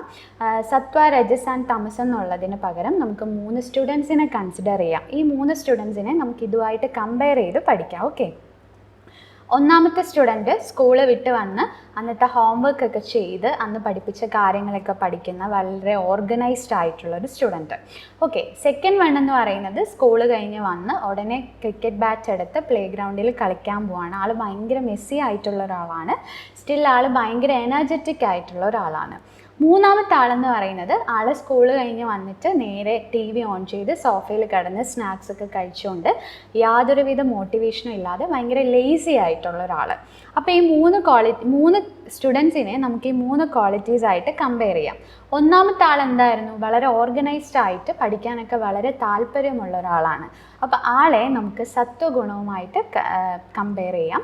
രജോ ഗുണമുള്ള ആളുടെ പ്രത്യേകത എന്താ? ആൾ ഭയങ്കര എനർജറ്റിക് ആയിരിക്കും, ആക്ടിവിറ്റീസ് ഒക്കെ ചെയ്യാൻ ഭയങ്കര ഇഷ്ടമാണ്. തേർഡ് വൺ തമോ ഗുണം അഥവാ തമസ് എന്ന് പറയുന്ന ക്വാളിറ്റി വരുന്നിടത്ത് അവിടെ ഫീൽ ചെയ്യുക എന്താണ്? ഒരു കൈൻഡ് ഓഫ് ഹെവിനെസ് അല്ലെങ്കിൽ ഡിപ്രഷൻ, ഡെസ്പെയർ ഒക്കെയാണ് നമുക്കവിടെ ഫീൽ ചെയ്യുക. ഇനി നിങ്ങൾക്ക് കുറച്ചുകൂടി ഒരു ക്ലാരിറ്റി വരാൻ വേണ്ടി ഈ ഒരു പിക്ചർ നമുക്ക് നോക്കാം. ഈ ഒരു പിക്ചർ നോക്കിയേ, ഇതിൽ 3 വ്യക്തികളെ കൊടുത്തിട്ടുണ്ട്. ഈ 3 ആൾക്കാരുടെയും പ്രത്യേകത എന്താ? സത്വഗുണം ഉള്ളിടത്ത് അവിടെ എന്താ ഉള്ളത്? ഒരു പ്യൂരിറ്റി ആൻഡ് ഹാർമണി ആണുള്ളത്. രജസ് അല്ലെങ്കിൽ രജോ ഗുണം ഉള്ളിടത്ത് ആക്ടിവിറ്റി ആൻഡ് പാഷൻ, ഭയങ്കര എനർജി ആയിരിക്കും. തമസ് ഉള്ളിടത്ത് എന്താണ്? Inertia and darkness. അപ്പോൾ ഈ ഒരു പിക്ചറിൽ നിങ്ങൾക്ക് ക്ലിയർ ആണ്, ഈ ത്രിഗുണാസ് എന്ന് പറയുന്ന ക്വാളിറ്റി ഇവിടെ നിങ്ങൾക്ക് ക്ലിയർ ആണ്. അടുത്തത്, according to Sankhya philosophy, Prakriti is constituted by the 3 gunas. None of these gunas exist in isolation. They are always present together in varying proportion. നമ്മൾ പറഞ്ഞു സാങ്ഖ്യ ഫിലോസഫി അനുസരിച്ച് പ്രകൃതി ഉണ്ടായിരിക്കുന്നത് ഈ 3 ഗുണങ്ങളോട് കൂടിയിട്ടാണ്. ഈ ഗുണങ്ങളുടെ മറ്റൊരു പ്രത്യേകത എന്ന് പറയുന്നത് ഇതിനൊരിക്കലും ഐസൊലേഷൻ അഥവാ ഇതിനൊറ്റപ്പെട്ട്, അതായത് ഒരു ഒബ്ജക്റ്റിൽ സത്വഗുണം മാത്രം, വേറൊരു ഒബ്ജക്റ്റിലെ രജോ ഗുണം മാത്രം, വേറൊരു ഒബ്ജക്റ്റിലെ തമോ ഗുണം മാത്രം, അങ്ങനെയല്ല ഇത് കാണപ്പെടുന്നത്. ഒരു ഒബ്ജക്റ്റിൽ ഈ 3 ഗുണങ്ങളും അടങ്ങിയിട്ടുണ്ട്. അപ്പോൾ ഇതിൻ്റെ വേറൊരു പ്രത്യേകത എന്ന് പറയുന്നത് ഇതിൻ്റെ പ്രൊപ്പോർഷനിൽ ഡിഫറൻസ് വരും. അതായത് ചില ഒബ്ജക്റ്റിൽ സത്വഗുണം കൂടിയിരിക്കും, രജോ ഗുണവും തമോ ഗുണവും കുറഞ്ഞിരിക്കും. വേറൊരു ഒബ്ജക്റ്റ് കൺസിഡർ ചെയ്യുകയാണെങ്കിൽ അവിടെ രജോ ഗുണം ആയിരിക്കും കൂടിയിരിക്കുക, സത്വഗുണവും തമോ ഗുണവും എന്ത് ചെയ്യും? കുറഞ്ഞിരിക്കും. അപ്പം മനസ്സിലാക്കേണ്ട കാര്യം, എല്ലാ ഒബ്ജക്റ്റിലും ഈ 3 ക്വാളിറ്റീസും അടങ്ങിയിട്ടുണ്ട്. ഡിഫറൻസ് എന്താണ്? ഇതിൻ്റെ പ്രൊപ്പോർഷനിൽ മാത്രമാണ് എന്ത് വരുന്നത്? ഒരു ഡിഫറൻസ് വരിക. എല്ലാ ഒബ്ജക്റ്റും ഈ 3 ഗുണങ്ങളോടും കൂടിയതാണ്. They are fundamentally opposed to one another, yet also cooperate to maintain the balance. നമ്മളെ എക്സാമ്പിളിലൂടെ മനസ്സിലാക്കിയ ഒരു കാര്യമാണ്. ആ 3 സ്റ്റുഡൻസിൻ്റെയും പ്രത്യേകത എന്താ? അവർ എൻറ്റയർലി ഡിഫറെൻ്റ് ആയിട്ടുള്ള 3 ആൾക്കാരാണ്. അപ്പം ഈ 3 ക്വാളിറ്റീസും എൻറ്റയർലി ഡിഫറെൻ്റ് ആണ്. പക്ഷേ their constant interaction, contradiction and cooperation give rise to all objects. എല്ലാ ഒബ്ജക്ട്സും ഉണ്ടാവണമെങ്കിൽ എന്ത് വേണം? ഇതിൻ്റെ സ്ഥിരമായിട്ടുള്ളൊരു ഇൻറ്ററാക്ഷനും കോൺട്രഡിക്ഷനും കോർപ്പറേഷനും ആണ് എല്ലാ ഒബ്ജക്ട്സിനെയും ഉണ്ടാക്കിയിരിക്കുന്നത്. ക്ലിയർ അല്ലേ? ഇനി നമ്മൾ ഓൾറെഡി പ്രകൃതി പഠിച്ചു. ഡ്യുവലിസ്റ്റിക് ഫിലോസഫി എന്ന് സാങ്ഖ്യ ഫിലോസഫി അറിയപ്പെടുന്നത് എന്തുകൊണ്ടാണെന്ന് നോക്കി. പ്രകൃതി എന്താണെന്നുള്ളത് നമ്മൾ പഠിച്ചു. ഇനി അടുത്ത് പഠിക്കാൻ പോകുന്നത് അടുത്ത ഇമ്പോർട്ടൻ്റ് ആയിട്ടുള്ള ഒരു പ്രിൻസിപ്പിളാണ് പുരുഷ എന്ന് പറയുന്നത്. പുരുഷ is the eternal conscious principle. നമ്മൾ പറഞ്ഞു പ്രകൃതി എന്ന് പറയുന്നത് ഒരു അൺകോൺഷ്യസ് പ്രിൻസിപ്പിളാണ്. അത് കഴിഞ്ഞ് രണ്ടാമത്തെ പ്രിൻസിപ്പിൾ 25 പ്രിൻസിപ്പിൾ, ഫസ്റ്റ് പ്രിൻസിപ്പിൾ എന്ന് പറയുന്നത് പ്രകൃതി. സെക്കൻഡ് വൺ ഈസ് പുരുഷ. പുരുഷയുടെ പ്രത്യേകത എന്താണ്? പുരുഷ എറ്റേണൽ ആണ്, പ്രകൃതി ഓൾസോ എറ്റേണൽ ആണ്. പക്ഷേ പ്രകൃതി അൺകോൺഷ്യസ് ആണ്. പുരുഷനിലേക്ക് വരുമ്പോൾ എന്താണ്? പുരുഷൻ എന്ന് പറയുന്നത് ഒരു കോൺഷ്യസ് പ്രിൻസിപ്പിൾ ആണ്. Purushas are infinite in number, each existing independently. Prakriti എന്ന് പറയുന്നത് ഒന്നേ ഉള്ളൂ, പക്ഷെ പുരുഷൻ എന്താണ്? ഇൻഫൈനൈറ്റ് ആണ്. ഈച്ച് എക്സിസ്റ്റിംഗ് ഇൻഡിപെൻഡൻ്റ്ലി, എല്ലാ ഇൻഡിപെൻഡൻ്റ് ആയിട്ടാണ് ഇത് എന്ത് ചെയ്യുന്നത്? എക്സിസ്റ്റ് ചെയ്യുന്നത്. It is causeless and self sustaining. ഇതിനെന്താണ്? ഇത് ഓൾസോ ഒരു കോസ്ലെസ് ആയിട്ടുള്ള ഒരു പ്രിൻസിപ്പിളാണ്. ബാക്കി 23 പ്രിൻസിപ്പിൾസിനും എന്തുണ്ട്? ഒരു കോസ് ഉണ്ട്, അത് പ്രകൃതിയാണ്. പക്ഷെ പുരുഷൻ എന്താണ്? പ്രകൃതിയെപ്പോലെ തന്നെ കോസ്ലെസ് ആയിട്ടുള്ള ഒരു പ്രിൻസിപ്പിളാണ്. Purusha does not create or act but simply illuminates experiences. പുരുഷനെ സംബന്ധിച്ച് ഈ പുരുഷൻ എന്ന് പറയുന്ന ഒരു പ്രിൻസിപ്പിൾ ക്രിയേറ്റ് ചെയ്യുന്നില്ല, ആക്ട് ചെയ്യുന്നില്ല. ഈ എല്ലാ പറയുമ്പോൾ പ്രകൃതിയും കൂടി മെൻഷൻ ചെയ്ത് പോകുന്നത് നമുക്കിത് കമ്പയർ ചെയ്ത് പഠിക്കുകയാണെങ്കിൽ കുറച്ചുകൂടി എളുപ്പമാകും. ഇപ്പോൾ പ്രകൃതിയെ കൺസിഡർ ചെയ്യുകയാണെങ്കിൽ പ്രകൃതി എന്ത് ചെയ്യുന്നുണ്ട്? ക്രിയേറ്റ് ചെയ്യുന്നുണ്ട്. ഒരുപാട് പ്രിൻസിപ്പിൾസ് പ്രകൃതിയിൽ നിന്നുണ്ടാവുന്നത് കൊണ്ട് തന്നെ പ്രകൃതി ക്രിയേറ്റ് ചെയ്യുന്നുണ്ട്. പക്ഷേ പുരുഷനിലേക്ക് വരുമ്പോൾ പുരുഷൻ എന്ത് ചെയ്യുന്നില്ല? ക്രിയേറ്റ് ചെയ്യുന്നില്ല, അതുപോലെ തന്നെ ആക്ട് ചെയ്യുന്നതുമില്ല. ഇനി നമുക്ക് പുരുഷൻ്റെ ഓൾട്ടർനേറ്റീവ് ടേംസ് എന്തൊക്കെയാണെന്നുള്ളത് നോക്കാം. Atman the self. ആത്മൻ എന്നൊരു പേരിൽ പുരുഷൻ അറിയപ്പെടുന്നുണ്ട്. Drashta or the seer. Nirguna without qualities. നമ്മൾ പ്രകൃതി പഠിച്ചപ്പോൾ പറഞ്ഞു പ്രകൃതി ത്രിഗുണാത്മികയാണ്. അതായത് ആ 3 ഗുണങ്ങൾ സത്വ രജസ് തമോ ഗുണങ്ങൾ കാണപ്പെടുന്നത് പ്രകൃതിയിലാണ്. അതുകൊണ്ട് പ്രകൃതിയെ ത്രിഗുണാത്മിക എന്ന് പറയുന്നു. അതിൻ്റെ നേരെ ഓപ്പോസിറ്റാണ് പുരുഷനിൽ എന്തില്ല? ഈ 3 ക്വാളിറ്റീസും കാണപ്പെടുന്നില്ല. അതുകൊണ്ട് പുരുഷനെ നിർഗുണ എന്നൊരു പേരിലും അറിയപ്പെടുന്നുണ്ട്. Next one is Chetana. Chetana means pure consciousness ആണ്. പുരുഷൻ എന്ന് പറയുന്നത് കോൺഷ്യസ്നെസ് ആണ്. പ്രകൃതി എന്ന് പറയുന്നത് എന്താണ്? അൺകോൺഷ്യസ് ആണ്. അതുകൊണ്ട് തന്നെ അചേതന എന്നാണ് പ്രകൃതിയെ അറിയപ്പെടുന്നത്. പുരുഷനെ കോൺഷ്യസ് ഓർ ചേതന എന്നും അറിയപ്പെടുന്നു. നെക്സ്റ്റ് വൺ ഇമ്പോർട്ടൻ്റ് ആയിട്ടുള്ള ഒരു ടേമാണ് ഞാ ഓർ ദ നോയർ. അപ്പോൾ അവിടെ ഇതെല്ലാം സാൻസ്ക്രിറ്റ് ടേംസ് ആയതുകൊണ്ട് തന്നെ നമുക്കത് ഇംഗ്ലീഷിലേക്ക് ട്രാൻസ്ലേറ്റ് ചെയ്യുന്ന സമയത്ത് സ്പെല്ലിങ്ങിൽ ചെറിയ വേരിയേഷൻ വരാനുള്ള പോസിബിലിറ്റി ഉണ്ട്. അപ്പോൾ നിങ്ങൾ ക്വസ്റ്റ്യൻസ് വായിക്കുന്ന സമയത്ത് അത് കൃത്യമായിട്ട് വായിക്കുക കേട്ടോ. അപ്പം അതിൻ്റെ സ്പെല്ലിങ് ഇതുപോലെ ഇപ്പം ഞാനുള്ളത് നമുക്ക് JNA എന്നും എഴുതാം, GYA എന്ന് എഴുതാം. അപ്പോൾ നമ്മൾ ആദ്യം കണ്ട ഒരു ക്വസ്റ്റ്യനിൽ GYA എന്നാണ് കൊടുത്തിട്ടുള്ളത്. നമുക്ക് അത് ലാസ്റ്റ് ഡിസ്കസ് ചെയ്യാം. അപ്പോൾ ഇങ്ങനെയുള്ള കാര്യങ്ങൾ നിങ്ങളൊന്ന് ശ്രദ്ധിക്കുക. അപ്പോൾ ഞാൻ എന്ന് വെച്ചാൽ എന്താണ്? ദ നോയർ എന്നാണ് മീനിങ്. പുരുഷൻ അറിയപ്പെടുന്ന മറ്റൊരു പേരാണ് ഞാൻ. വേറൊരു പേരാണ് കേവല. Kevala means the alone always separate and independence from prakriti. ബാക്കി 23 പ്രിൻസിപ്പിൾസും പ്രകൃതിയെ ഡിപ്പെൻഡ് ചെയ്ത് ഉള്ള പ്രിൻസിപ്പിൾസ് ആണ്. പുരുഷൻ എന്ന് വെച്ചാൽ അതിൽ നിന്ന് വേറിട്ട് ഇൻഡിപെൻഡൻ്റ് ആയിട്ടുള്ളൊരു പ്രിൻസിപ്പിളാണ്. അതുകൊണ്ട് തന്നെ പുരുഷനെ എന്താണ്? കേവല എന്നൊരു പേരിലും അറിയപ്പെടുന്നുണ്ട്. Next one is aprasavadharmi. Non productive, does not generate or transform. Prakriti പഠിച്ചപ്പോൾ നമ്മൾ ഇതിനോട് സിമിലർ ആയിട്ടുള്ളൊരു വേർഡ് പഠിച്ചായിരുന്നു, പ്രസവധർമ്മി. പ്രസവധർമ്മി എന്ന് പ്രകൃതിയെ പറയാനുള്ള റീസൺ എന്താ? അത് 23 പ്രിൻസിപ്പിൾസിനെ ക്രിയേറ്റ് ചെയ്യുന്നുണ്ട്. അതിൽ നിന്നുണ്ടാവുന്നത് കൊണ്ട് തന്നെ പ്രസവധർമ്മി എന്ന് പ്രകൃതി അറിയപ്പെടുന്നു. അതിൻ്റെ നേരെ ഓപ്പോസിറ്റാണ് അപ്രസവധർമ്മി. മീൻസ് എന്താ? നോൺ പ്രൊഡക്റ്റീവ് ആണ്. പുരുഷനിൽ നിന്ന് ഒരു കാര്യങ്ങളും ഉണ്ടാവുന്നില്ല. Next one is akarta. It does not create anything. ഒന്നും ക്രിയേറ്റ് ചെയ്യാത്തത് കൊണ്ട് തന്നെ പുരുഷനെ വേറൊരു പേരിലും അറിയപ്പെടുന്നുണ്ട്, അകർത്ത. ഓക്കെ, ഇത്രയും കാര്യങ്ങൾ ക്ലിയർ അല്ല. ഇനി നമുക്ക് പ്രകൃതിയും പുരുഷനെയും തമ്മിൽ ഒന്ന് കമ്പയർ ചെയ്ത് കുറച്ച് കാര്യങ്ങൾ നോക്കാം. പുരുഷൻ എന്ന് പറയുന്നത് എന്താ? പ്യുവർ കോൺഷ്യസ്നെസ് ആണ്. പ്രകൃതി എന്ന് പറയുന്നത് നേച്ചറാണ്. അതുപോലെ തന്നെ അൺകോൺഷ്യസ് ആയിട്ടുള്ളൊരു കാര്യമാണ്. ഇനി പുരുഷൻ എറ്റേണൽ ആണ്, അൺചേഞ്ചിങ് ആണ്. പ്രകൃതി എന്ന് പറയുന്നത് എറ്റേണൽ ആണ്, കോൺസ്റ്റൻ്റ്ലി ചേഞ്ചിങ് ആണ്. ഈ 2 പ്രിൻസിപ്പിൾസിൻ്റെയും പ്രത്യേകത ഇത് രണ്ടും എറ്റേണൽ ആണ്, രണ്ടും ഇൻഡിപെൻഡൻ്റ് ആണ്. പക്ഷെ പുരുഷൻ അൺചേഞ്ചിങ് ആണ്. പ്രകൃതി എന്ന് പറയുന്നത് എന്താണ്? കോൺസ്റ്റൻ്റ്ലി ചേഞ്ച് ചെയ്തുകൊണ്ടിരിക്കുന്ന ഒരു പ്രിൻസിപ്പിളാണ്. നെക്സ്റ്റ് വൺ, പുരുഷ എന്ന് പറയുന്നത് പ്യുവർ കോൺഷ്യസ്നെസ് ആണ്. The soul, the self or the knower എന്നൊക്കെ നമ്മൾ പുരുഷനെ അറിയപ്പെടുന്നുണ്ട്. പ്രകൃതി എന്ന് പറയുന്നത് അൺകോൺഷ്യസ് ആണ്. അടുത്തത് ബിയോണ്ട് ദ 3 ഗുണാസ്. ഈ 3 ഗുണങ്ങളും പുരുഷനിൽ കാണപ്പെടുന്നില്ല. പ്രകൃതി നമുക്കറിയാം, പ്രകൃതി കമ്പോസ്ഡ് ഓഫ് 3 ഗുണാസ് ആണ്. നെക്സ്റ്റ് വൺ, പുരുഷ എന്ന് പറയുന്നത് ഒബ്സർവർ ആണ്. Does not create or act. ഒന്നിനെയും ക്രിയേറ്റ് ചെയ്യുന്നില്ല, ആക്ട് ചെയ്യുന്നില്ല. ഈ യൂണിവേഴ്സിലുള്ള കാര്യങ്ങളെല്ലാം ഒബ്സർവ് ചെയ്യുന്നത് മാത്രമാണ് പുരുഷൻ്റെ ഒരു ഡ്യൂട്ടി എന്ന് പറയുന്നത്. പക്ഷേ പ്രകൃതിയിലേക്ക് വരുമ്പോൾ എന്താ? ഈ പറയുന്ന ബാക്കി പ്രിൻസിപ്പിൾസിൻ്റെയൊക്കെ ക്രിയേറ്റർ എന്ന് പറയുന്നത് പ്രകൃതിയാണ്. Produces the universe. Okay, next പുരുഷൻ്റെ പ്രത്യേകത എന്താ?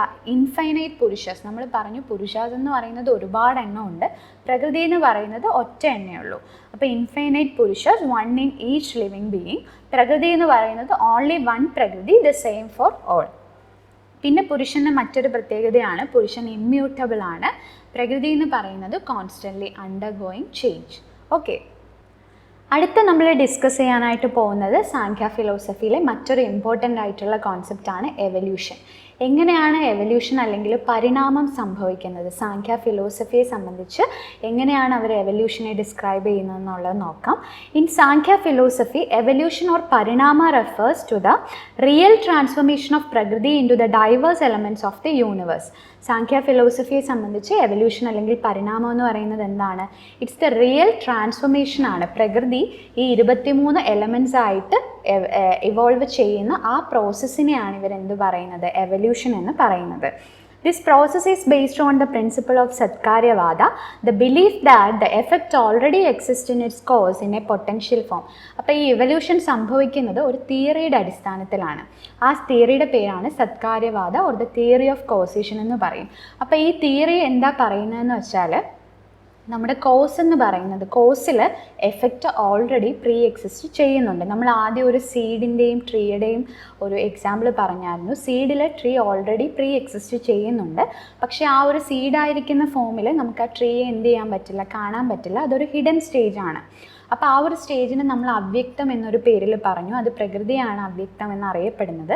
അപ്പം ആ ഒരു പ്രോസസ്സ് ഉണ്ടല്ലോ, ആ ഒരു ഹിഡൻ സ്റ്റേജിൽ നിന്ന് അതിനെന്ത് സംഭവിക്കുന്നു? ഒരു മാനിഫെസ്റ്റേഷൻ സംഭവിച്ച് അതെന്തായിട്ട് മാറുന്നു? ഈ 23 പ്രിൻസിപ്പിൾസ് ആയിട്ട് മാറുന്നു. അപ്പോൾ ആ ഒരു പ്രോസസ്സിനെയാണ് ഇവർ ഇവല്യൂഷൻ എന്ന് പറയുന്നത്. ഇവല്യൂഷൻ സംഭവിക്കുന്നതിന് പിന്നിലുള്ള തിയറിയാണ് സത്കാര്യവാദ അല്ലെങ്കിൽ തിയറി ഓഫ് കോസേഷൻ എന്ന് പറയുന്നത്. ഓക്കെ, ഇനി നമുക്ക് ഒരു ചാർട്ട് നോക്കാം. ഇതിൽ നമ്മൾ 25 പ്രിൻസിപ്പിൾസും ഇതിൽ കൊടുത്തിട്ടുണ്ട്. നമുക്കറിയാം ഫസ്റ്റ് പ്രിൻസിപ്പിൾ എന്ന് പറയുന്നത് എന്താണ്? പ്രകൃതിയാണ്. സെക്കൻഡ് പ്രിൻസിപ്പിളാണ് പുരുഷൻ എന്ന് പറയുന്നത്.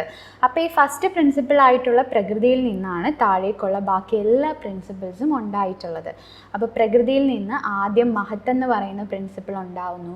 അതിനുശേഷം മഹത്തിൽ നിന്ന് അഹങ്കാരം ഉണ്ടാവുന്നു. അഹങ്കാരത്തിൽ നിന്ന് മൈൻഡ്, പഞ്ചജ്ഞാനേന്ദ്രിയങ്ങൾ, പഞ്ചകർമ്മേന്ദ്രിയങ്ങൾ, പഞ്ചതന്മാത്രാസ് ആൻഡ് ലാസ്റ്റ് പഞ്ചമഹാഭൂതാസും ഉണ്ടാവുന്നു. അപ്പോൾ ഈ 5 sensory organs, 5 organs of action, 5 tanmatras or 5 subtle senses and 5 mahabhutas or great elements, ഇത് ഏതാണെന്നുള്ളത് ഇവിടെ കൊടുത്തിട്ടുണ്ട്. അപ്പോൾ ഇതിൽ നിങ്ങൾ മെയിനായിട്ട് ഓർത്ത് വെക്കേണ്ട കാര്യം ഈ 25 പ്രിൻസിപ്പിൾസ് ഏതൊക്കെയാണ്, ഈ പ്രകൃതിയിൽ നിന്നുണ്ടാകുന്ന ബാക്കി 23 പ്രിൻസിപ്പിൾസ് ഏതൊക്കെയാണ്, ഇതിൻ്റെ പേര് കറക്റ്റായിട്ട് ഓർത്ത് വയ്ക്കുക. ഇത് ഏതൊക്കെയാണെന്നുള്ളത് നിങ്ങൾ ജസ്റ്റ് ഒന്ന് വായിച്ചു വെച്ചാൽ മാത്രം മതിയാവും. നിങ്ങൾക്ക് കറക്റ്റായിട്ടൊരു അവയർനെസ് വേണ്ടത് എന്തിൽ നിന്ന്, ഇതിൻ്റെ ഒരു കറക്റ്റ് ഓർഡർ ഉണ്ടല്ലോ. അതായത് പ്രകൃതിയിൽ നിന്ന് മഹത്ത് ഉണ്ടാകുന്നു, മഹത്തിൽ നിന്ന് അഹങ്കാരം, അങ്ങനെ ആ ഒരു കറക്റ്റ് ഓർഡർ നിങ്ങൾ ഈ ഒരു ചാർട്ടിൻ്റെ ബേസിൽ ഓർത്ത് വയ്ക്കുക. അതുപോലെ തന്നെ നമ്മുടെ ഫസ്റ്റ് പ്രിൻസിപ്പിൾ എന്ന് പറയുന്നത് പ്രകൃതിയാണ്. സെക്കൻഡ് പ്രിൻസിപ്പിളാണ് പുരുഷ എന്ന് പറയുന്നത്. പിന്നെ പ്രകൃതിയിൽ നിന്നുണ്ടാകുന്ന 23 പ്രിൻസിപ്പിൾസ്. ഇവിടെ നമ്മൾ ഓർത്ത് വയ്ക്കേണ്ട മറ്റൊരു കാര്യമുണ്ട്. നമ്മൾ പ്രകൃതിയെ മൂലപ്രകൃതി എന്നും അറിയപ്പെടുന്നുണ്ട്. പ്രകൃതിയെ നമ്മൾ എന്ത് പറയുന്നു? അവ്യക്തം എന്ന് പറയുന്നു. എന്തുകൊണ്ടാണ്? അവ്യക്തം എന്ന് പറയുന്നത് ഒരു ഹിഡൻ സ്റ്റേജാണ്. നമുക്ക് ഈ 23 പ്രിൻസിപ്പിൾസും പ്രകൃതിയിൽ അടങ്ങിയിട്ടുണ്ട്. പക്ഷെ നമുക്ക് കാണാൻ പറ്റാത്തൊരു സ്റ്റേജിനെയാണ് നമ്മൾ അവ്യക്ത എന്ന് പറയുന്നത്. ഓക്കെ, അപ്പം നമുക്ക് വ്യക്ത എന്ന് വേറൊരു കോൺസെപ്റ്റ് ഉണ്ട്. വ്യക്ത എന്താണ്? അപ്പോൾ ഈ പ്രകൃതിയിൽ നിന്ന്, അവ്യക്തമായിട്ടുള്ള പ്രകൃതിയിൽ നിന്നുണ്ടാകുന്ന ബാക്കി 23 പ്രിൻസിപ്പിൾസിനെയാണ് നമ്മൾ എന്ത് പറയുക? വ്യക്ത എന്ന് പറയുക. Vyakta means the manifested or perceptible world that evolved from the unmanifest avyakta. Unmanifest ആയിട്ടുള്ള അവ്യക്ത എന്ന പേരിൽ അറിയപ്പെടുന്ന പ്രകൃതിയിൽ നിന്ന് ഉണ്ടായി വരുന്ന ഈ 23 പ്രിൻസിപ്പിൾസ് ഉണ്ടല്ലോ, ആ മാനിഫെസ്റ്റഡ് ആയിട്ടുള്ള ആ 23 പ്രിൻസിപ്പിൾസിനെയാണ് നമ്മൾ വ്യക്ത എന്ന പേരിൽ അറിയപ്പെടുന്നത്. Vyakta includes the 23 elements that arise from the root prakriti. അപ്പം നമ്മൾ അവ്യക്ത എന്താണ്, അവ്യക്ത എന്താണെന്നുള്ളത് പഠിച്ചു കഴിഞ്ഞു. ഈ ബാക്കിയുള്ള 23 പ്രിൻസിപ്പിൾസ് പ്രകൃതിയിൽ നിന്നുണ്ടാകുന്നത് എന്തിൻ്റെ അടിസ്ഥാനത്തിലാണ്? Satkaryavada or the theory of causation അല്ലെങ്കിൽ കാര്യകാരണ സിദ്ധാന്തം എന്നൊക്കെ ഇതിനെ അറിയപ്പെടുന്നുണ്ട്. അതിൻ്റെ ബേസിലാണ്, അതിൻ്റെ അടിസ്ഥാനത്തിലാണ് ഇവിടെ എവല്യൂഷൻ സംഭവിക്കുന്നത്. ഓക്കെ, ഇനി എവല്യൂഷൻ്റെ മറ്റ് പ്രത്യേകതകൾ എന്തൊക്കെയാണ്? Evolution begins when the equilibrium of the 3 gunas sattva, rajas and tamas within prakriti is disturbed by the proximity of purusha, the pure consciousness. Evolution എന്നൊരു പ്രോസസ്സിനെയാണ് ഇവിടെ ഡിസ്ക്രൈബ് ചെയ്യുന്നത്. അതായത് സത്വരജസ് തമോ ഗുണങ്ങൾ പ്രകൃതിയിൽ ഒരു ഇക്വിലിബ്രിയം സ്റ്റേറ്റിലാണ് ഇരിക്കുന്നത്. അപ്പോൾ പുരുഷൻ്റെ ഒരു പ്രോക്സിമിറ്റിയിൽ എന്ത് സംഭവിക്കും? ഈ ഇക്വിലിബ്രിയം സ്റ്റേറ്റിൽ ഒരു ഡിസ്റ്റർബൻസ് ഉണ്ടാവും. അതിൻ്റെ ഫലമായിട്ട് പ്രകൃതിയിൽ നിന്ന് ഫസ്റ്റ് പ്രിൻസിപ്പിളായിട്ടുള്ള എന്തുണ്ടാവും? മഹത്വം ഉണ്ടാവും. ഫസ്റ്റ് പ്രിൻസിപ്പിൾ മീൻസ് പ്രകൃതിയിൽ നിന്നുണ്ടാകുന്ന ഫസ്റ്റ് പ്രിൻസിപ്പിൾ എന്നാണ് ഉദ്ദേശിച്ചത്. നമ്മുടെ ഫസ്റ്റ് പ്രിൻസിപ്പിൾ എന്ന് പറയുന്നത് എപ്പോഴും പ്രകൃതി തന്നെയാണ്. Okay, Although Purusha does not act, its mere presence serves as the catalyst that awakens the dormant potential of Prakriti. നമ്മൾ ഓൾറെഡി പറഞ്ഞു പുരുഷന് പ്രത്യേകിച്ച് ആക്ടിവിറ്റീസ് ഒന്നുമില്ല, പുരുഷൻ ആക്ട് ചെയ്യുന്നില്ല, ഇതിനെയൊക്കെ എക്സ്പീരിയൻസ് ചെയ്യുക മാത്രമാണ് ചെയ്യുന്നത്. അപ്പോൾ ഈ എവല്യൂഷൻ എന്ന് പറയുന്ന പ്രോസസ്സിൽ പുരുഷൻ്റെ ഒരു റോൾ എന്താണെന്നുള്ളത് നമുക്ക് തോന്നും. അപ്പോൾ പുരുഷൻ ഇവിടെ ചെയ്യുന്നത് എന്താണെന്ന് വെച്ചാൽ, നമുക്കറിയാം ഒരു രാസപ്രവർത്തനം അല്ലെങ്കിൽ ഒരു കെമിക്കൽ റിയാക്ഷനിൽ ഒരു കാറ്റലിസ്റ്റിൻ്റെ ഫങ്ഷൻ എന്താ, ആ ഒരു കെമിക്കൽ റിയാക്ഷൻ്റെ വേഗത കൂട്ടുക എന്നുള്ളതാണ്. സെയിം തന്നെയാണ് ഇവിടെ പുരുഷനും ചെയ്യുന്നത്. ഇവിടെ ഈ ഒരു എവല്യൂഷൻ എന്ന് പറയുന്ന പ്രോസസ്സ് നടക്കണമെങ്കിൽ പ്രകൃതിയിലെ സത്വ രജസ് തമോ ഗുണങ്ങളുടെ ഇക്വിലിബ്രിയം സ്റ്റേറ്റിൽ എന്ത് വരണം, ഒരു ഡിസ്റ്റർബൻസ് വരണം. ആ ഡിസ്റ്റർബൻസ് ഉണ്ടാക്കുന്നത് പുരുഷൻ്റെ പ്രോക്സിമിറ്റിയിലാണ്. അതാണ് പുരുഷൻ്റെ റോൾ എന്ന് പറയുന്നത്. This disturbance initiate the chain of transformation that bring forth Mahat, Ahankara and the remaining Tattvas. ഈ ഒരു ഡിസ്റ്റർബൻസിൻ്റെ ഫലമായിട്ട് എന്തുണ്ടാവും, പ്രകൃതിയിൽ നിന്ന് മഹത്വം ഉണ്ടാവും, അഹങ്കാരം ഉണ്ടാകും, അങ്ങനെ ബാക്കിയുള്ള പ്രിൻസിപ്പിൾസ് എല്ലാം ഉണ്ടാവും. ഓക്കെ, ഇനി എവല്യൂഷൻ എന്ന് പറയുന്ന പ്രോസസ്സിൻ്റെ മറ്റൊരു പ്രത്യേകത എന്താണ്? Evolution is regarded as cyclic and not linear. There is no continuous progress in one direction but alternating periods of evolution and dissolution in a cyclic order. Evolution എന്ന് പറയുന്ന പ്രോസസ്സ് ഒരിക്കലും linear process അല്ല, അതായത് ഒരു ഡയറക്ഷനിലേക്ക് മാത്രമുള്ള ഒരു process അല്ല. It's a cyclic process. അതായത് ഇതിന് എന്ത് സംഭവിക്കുന്നുണ്ട്, ക്രിയേഷൻ ആൻഡ് ഡിസൊല്യൂഷൻ സംഭവിക്കുന്നുണ്ട്. ക്രിയേഷൻ സംഭവിക്കുന്നു, ഡിസൊല്യൂഷൻ സംഭവിക്കുന്നു. It's a cyclic process, it's not a linear process. Okay, every stage is a transformation of the preceding stage, just as curd is a transformation of milk. And hence Sankhya evolution is a theory of Parinamavada or the real transformation. ഓരോ സ്റ്റേജിൽ നിന്നാണ്, ഓരോ പ്രിൻസിപ്പിൾസിൽ നിന്നാണ് അടുത്ത principles ഉണ്ടായി വരുന്നത്. അപ്പോൾ ഇതിനെ ഒരു കൈൻഡ് ഓഫ് ട്രാൻസ്ഫോർമേഷൻ എന്നാണ് ഇവർ പറയുന്നത്. അപ്പോൾ അതുകൊണ്ട് തന്നെ പരിണാമവാദ എന്നൊരു തിയറിയും നമ്മളിവിടെ പരിചയപ്പെടേണ്ടതായിട്ടുണ്ട്. സത്കാര്യവാദത്തിൻ്റെ ഒരു ചെറിയ ഫോമാണ് പരിണാമവാദം എന്ന് പറയുന്നത്. സത്കാര്യവാദം നമ്മൾ ഓൾറെഡി ഡിസ്കസ് ചെയ്തു. എന്താ സത്കാര്യവാദ? എഫക്റ്റ് എന്ന് പറയുന്നത് കോസിൽ ഓൾറെഡി പ്രീ എക്സിസ്റ്റ് ചെയ്യുന്നുണ്ട്. അതായത് ഇവിടെ കോസ് എന്ന് പറയുന്നത് എന്താ, പ്രകൃതിയാണ്. പ്രകൃതി എന്ന് പറയുന്ന കോസിൽ ഈ 23 പ്രിൻസിപ്പിൾസ് ആയിട്ടുള്ള എഫക്റ്റ് ഓൾറെഡി പ്രീ എക്സിസ്റ്റ് ചെയ്യുന്നു എന്നുള്ളതാണ് സത്കാര്യവാദം പറയുന്നത്. പരിണാമവാദം ഇതിൻ്റെ ചെറിയൊരു ഫോമാണ്. ഇവിടെ ഈ ഒരു ഉണ്ടായി വരുന്ന ആ ഒരു പ്രോസസ്സ് സംഭവിക്കുന്നത് it's A kind of real transformation എന്നാണ് പരിണാമവാദം പറയുന്നത്. ഓക്കെ, ഒരു ട്രാൻസ്ഫോർമേഷൻ സംഭവിച്ചാണ് ഒരു സ്റ്റേജിൽ നിന്ന് അടുത്ത സ്റ്റേജിലേക്ക് വരുന്നത് എന്നാണ് പറയുന്നത്. So Sankhya evolution is a theory of പരിണാമവാദവും സത്കാര്യവാദവും ഓർത്തു വയ്ക്കാം. From the unmanifest Prakriti arises Mahat or intelligence, followed by Ahankara. From these originate mind, the senses, subtle elements and finally the gross elements. ഇതിലുള്ള ബാക്കി 23 പ്രിൻസിപ്പിൾസ് ആണ് കൊടുത്തിട്ടുള്ളത്. In this way, 23 evolutes emerge, completing the total of 25 tattvas when Prakriti and Purusha are included. അപ്പോൾ പ്രകൃതിയിൽ നിന്ന് ഈ ബാക്കിയുള്ള 23 principles ഉണ്ടാവുന്നു. അപ്പോൾ പ്രകൃതിയും കൂടി ആഡ് ചെയ്യുമ്പോൾ 24, പിന്നെ പുരുഷനും കൂടി ആഡ് ചെയ്യുമ്പോൾ എന്തായി 25 പ്രിൻസിപ്പിൾസ് ആയി. അപ്പോൾ ഇങ്ങനെയാണ് സാങ്ഖ്യ ഫിലോസഫിയെ സംബന്ധിച്ച് എവല്യൂഷൻ അഥവാ പരിണാമം സംഭവിക്കുന്നത്. Okay, Sankhya does not regard evolution as a random or purposeless process. It is deeply teleological, meaning it serves an ultimate goal. The purpose of the entire evolution of Prakriti is to provide experience or bhoga and eventual liberation or kaivalya to Purusha. ഇത് ഈ ഒരു evolution എന്ന് പറയുന്ന പ്രോസസ്സിൻ്റെ ഒരു പ്രത്യേകത നമ്മൾ പഠിച്ചു. It's a cyclic process, ഒരു ലീനിയർ പ്രോസസ്സ് അല്ല. എവല്യൂഷൻ ഒരു സൈക്ലിക് പ്രോസസ്സാണ്. അതുപോലെ തന്നെ മറ്റൊരു പ്രത്യേകതയാണ് it's A teleological process. Teleological process എന്താണെന്ന് വെച്ചാൽ എന്താ, ഇതൊരു പർപ്പസ്ലെസ് പ്രോസസ്സ് അല്ല. അതായത് ഇതിനൊരു പർപ്പസ് ഉണ്ട്. എവല്യൂഷൻ എന്ന് പറയുന്ന ഈ പ്രോസസ്സ് സംഭവിക്കുന്നതിന് അവിടെ ഒരു പർപ്പസ് ഉണ്ട്. പർപ്പസ് എന്താണ്? പുരുഷന് അവിടെ എക്സ്പീരിയൻസ് പ്രൊവൈഡ് ചെയ്യുക, അതുവഴി പുരുഷന് ലിബറേഷൻ അറ്റൈൻ ചെയ്യാൻ പറ്റുക. ഈ രണ്ട് ഫങ്ഷൻ അവിടെ, ഈ രണ്ട് പർപ്പസ് അവിടെ ഉണ്ട്. അപ്പോൾ അതുകൊണ്ട് തന്നെ നമ്മൾ ഈ എവല്യൂഷൻ എന്ന് പറയുന്ന പ്രോസസ്സിനെ എന്ത് പറയുന്നു? ടെലിയോളജിക്കൽ പ്രോസസ്സ് എന്ന് പറയുന്നു. അടുത്ത് നമ്മൾ നോക്കാൻ പോകുന്നത് സാങ്ക്യ ഫിലോസഫിയിലെ ഈ 25 പ്രിൻസിപ്പിൾസിനെ ഇവർ 4 കാറ്റഗറീസ് ആയിട്ട് ഡിവൈഡ് ചെയ്യുന്നുണ്ട്. അതായത് കോസ് മാത്രമായിട്ടുള്ള ഒരു കാറ്റഗറി, കോസും എഫക്റ്റുമായിട്ട് വരുന്ന ഒരു കാറ്റഗറി, എഫക്റ്റ് മാത്രമായിട്ടുള്ളൊരു category, and last one is കോസുമല്ല എഫക്റ്റും അല്ലാത്തൊരു കാറ്റഗറി. അപ്പോൾ ഈ 4 കാറ്റഗറീസിൽ ഏതൊക്കെ പ്രിൻസിപ്പിൾസ് ആണ് വരുന്നതെന്നുള്ളത് കറക്റ്റായിട്ട് ഓർത്ത് വെക്കുക കേട്ടോ. അപ്പോൾ പ്രകൃതിയാണ് നമ്മൾ കോസ് ഓൺലി എന്ന് പറയുന്നത്. പ്രകൃതിയെ കാരണം മാത്രമാണ്. അതായത് നമുക്കറിയാം ഫസ്റ്റ് പ്രിൻസിപ്പിളായിട്ടുള്ള പ്രകൃതിയിൽ നിന്നാണ് എല്ലാം ഉണ്ടാകുന്നത്. പ്രകൃതിക്ക് എന്തില്ല, ഒരു പ്രൊഡ്യൂസർ ഇല്ല. അപ്പോൾ അതുകൊണ്ട് തന്നെ പ്രകൃതി എന്ത് പറയുന്നു, കോസ് ഓൺലി എന്ന് പറയുന്നു. ആൻഡ് സെക്കൻഡ് കാറ്റഗറിയാണ് പ്രകൃതി വികൃതി or the cause and effect. ഇതിൽ 7 പ്രിൻസിപ്പിൾസ് ആണ് വരുന്നത്. ഈ 7 പ്രിൻസിപ്പിൾസിൻ്റെയും പ്രത്യേകത എന്താ, ഇവർ കോസുമാണ് എഫക്റ്റുമാണ്, അറ്റ് ദ സെയിം ടൈം കോസുമാണ് എഫക്റ്റുമാണ്. അതിൽ വരുന്ന പ്രിൻസിപ്പിൾസ് എന്ന് പറയുന്നത് മഹത്ത്, അഹങ്കാര ആൻഡ് 5 തന്മാത്രാസ്. അതിൻ്റെ എക്സ്പ്ലനേഷൻ നമുക്ക് നോക്കാം. Mahat or buddhi is an evolute from prakriti and also the cause for ahankara. മഹത്ത് എന്ന് പറയുന്നത് പ്രകൃതിയിൽ നിന്നുണ്ടാകുന്ന ഒരു എവല്യൂട്ടാണ്. നമുക്കറിയാം പ്രകൃതിയിൽ നിന്നുണ്ടാകുന്ന ഫസ്റ്റ് എവല്യൂട്ടാണ് ആര്, മഹത്ത് എന്ന് പറയുന്നത്. പക്ഷേ മഹത്തിൽ നിന്നുണ്ടാവുന്നുണ്ട് അഹങ്കാര എന്ന് പറയുന്ന അടുത്തൊരു പ്രിൻസിപ്പിൾ ഉണ്ടാവുന്നുണ്ട്. അപ്പോൾ അറ്റ് ദ സെയിം ടൈം പ്രകൃതിയിൽ നിന്നുണ്ടാവുന്നുമുണ്ട്, അറ്റ് ദ സെയിം ടൈം എന്ത് ചെയ്യുന്നുണ്ട്, അടുത്തൊരു പ്രിൻസിപ്പിളിനെ ക്രിയേറ്റ് ചെയ്യുന്നുമുണ്ട്. അപ്പോൾ അതുകൊണ്ട് തന്നെ നമ്മൾ മഹത്തിനെ എന്തു പറയും, കോസുമാണ് എഫക്റ്റുമാണ്, പ്രകൃതി വികൃതി എന്നൊരു പേര് പറയും. അതുപോലെ തന്നെ അഹങ്കാരം നോക്കാം. അഹങ്കാര ഈസ് ആൻ എവല്യൂട്ട് ഫ്രം ബുദ്ധി. അഹങ്കാര എന്ന് പറയുന്നത് ബുദ്ധിയിൽ നിന്നുണ്ടാകുന്ന ഒരു എവല്യൂട്ടാണ്.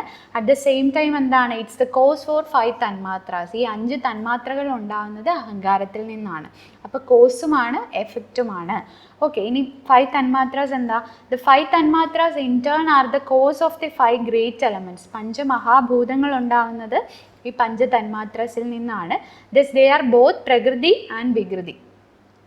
ഓക്കെ, അപ്പോൾ ഇത് പ്രകൃതിയുമാണ് വികൃതിയാണ്. അപ്പം ഫസ്റ്റ് നമ്മൾ പഠിച്ചു കോസൊള്ളി ആയിട്ടുള്ളത് പ്രകൃതിയാണ്. കോസ് ആൻഡ് എഫക്റ്റ് അല്ലെങ്കിൽ പ്രകൃതി വികൃതി എന്ന പേരിൽ അറിയപ്പെടുന്നത് 7 പ്രിൻസിപ്പിൾസ് ആണ്, മഹത്ത്, അഹങ്കാര ആൻഡ് 5 തന്മാത്രാസ്. ഇനി അടുത്ത് നമുക്ക് നോക്കാനുള്ളത് വികൃതി. അടുത്ത കാറ്റഗറിയാണ് vikriti or the effect only. Effect ഓൺലിയിൽ വരുന്നത് 16 പ്രിൻസിപ്പിൾസ് ആണ്. The group of 16, 5 organs of sense perception, 5 organs of action, 5 great elements and the mind are vikriti or effect only. ഇതിൻ്റെ പ്രത്യേകത എന്ന് വെച്ചാൽ ഇതെല്ലാം ഒന്നിൽ നിന്ന് ഉണ്ടാകപ്പെടുകയാണ് ചെയ്യുന്നത്, ഇതിൽ നിന്നൊന്നും ഉണ്ടാകുന്നില്ല. അതായത് ഇതൊന്നിനെയും പ്രൊഡ്യൂസ് ചെയ്യുന്ന ഈ പറയുന്ന 16 കാറ്റഗറീസ് ഒന്നിനെയും പ്രൊഡ്യൂസ് ചെയ്യുന്നില്ല. പക്ഷേ ഇതിനെന്തുണ്ട്, ഒരു പ്രൊഡ്യൂസർ ഉണ്ട്. അപ്പോൾ അതുകൊണ്ട് തന്നെ ഇതിനെ എഫക്റ്റ് ഓൺലി അഥവാ വികൃതി എന്നൊരു പേരിലാണ് അറിയപ്പെടുന്നത്. അപ്പോൾ ഈ വികൃതി അഥവാ എഫക്റ്റ് ഓൺലി കാറ്റഗറിയിൽ വരുന്നത് 16 പ്രിൻസിപ്പിൾസ് ആണ്. ഏതൊക്കെയാണ്, 5 organs of sense perception, 5 organs of action, 5 great elements and the mind. അതായത് മനസ്സ് വരുന്നുണ്ട്, 5 ജ്ഞാനേന്ദ്രിയങ്ങൾ, 5 കർമ്മേന്ദ്രിയങ്ങൾ, 5 മഹാഭൂതങ്ങൾ. ഇത്രയും കൂടി ചേർത്ത് മൊത്തം 16 കാറ്റഗറീസ് ആണ് ഇവിടെ വരുന്നത്, വികൃതി അഥവാ എഫക്റ്റ് ഓൺലി കാറ്റഗറിയിൽ വരുന്നത്. ആൻഡ് ലാസ്റ്റ് വൺ ഇസ് പുരുഷൻ്റെ പ്രത്യേകത എന്താ, പുരുഷൻ ഈസ് നെയ്തർ പ്രകൃതി നോർ വികൃതി. അതായത് പുരുഷൻ കോസുമല്ല എഫക്റ്റുമല്ല. പുരുഷൻ ഒന്നിൽ നിന്നും ഉണ്ടാവുന്നില്ല, പുരുഷനിൽ നിന്ന് ഒന്നും ഉണ്ടാവുന്നതുമില്ല, ഒന്നിനെയും പുരുഷൻ പ്രൊഡ്യൂസ് ചെയ്യുന്നതുമില്ല.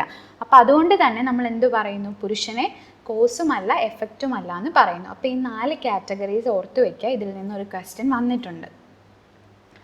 ഇനി നമ്മൾ പഠിക്കാൻ പോകുന്നത് സാങ്ക്യ ഫിലോസഫിയുടെ ഇമ്പോർട്ടൻ്റ് ആയിട്ടുള്ള ആ തിയറിയെക്കുറിച്ചാണ്, satkaryavada or the theory of causation.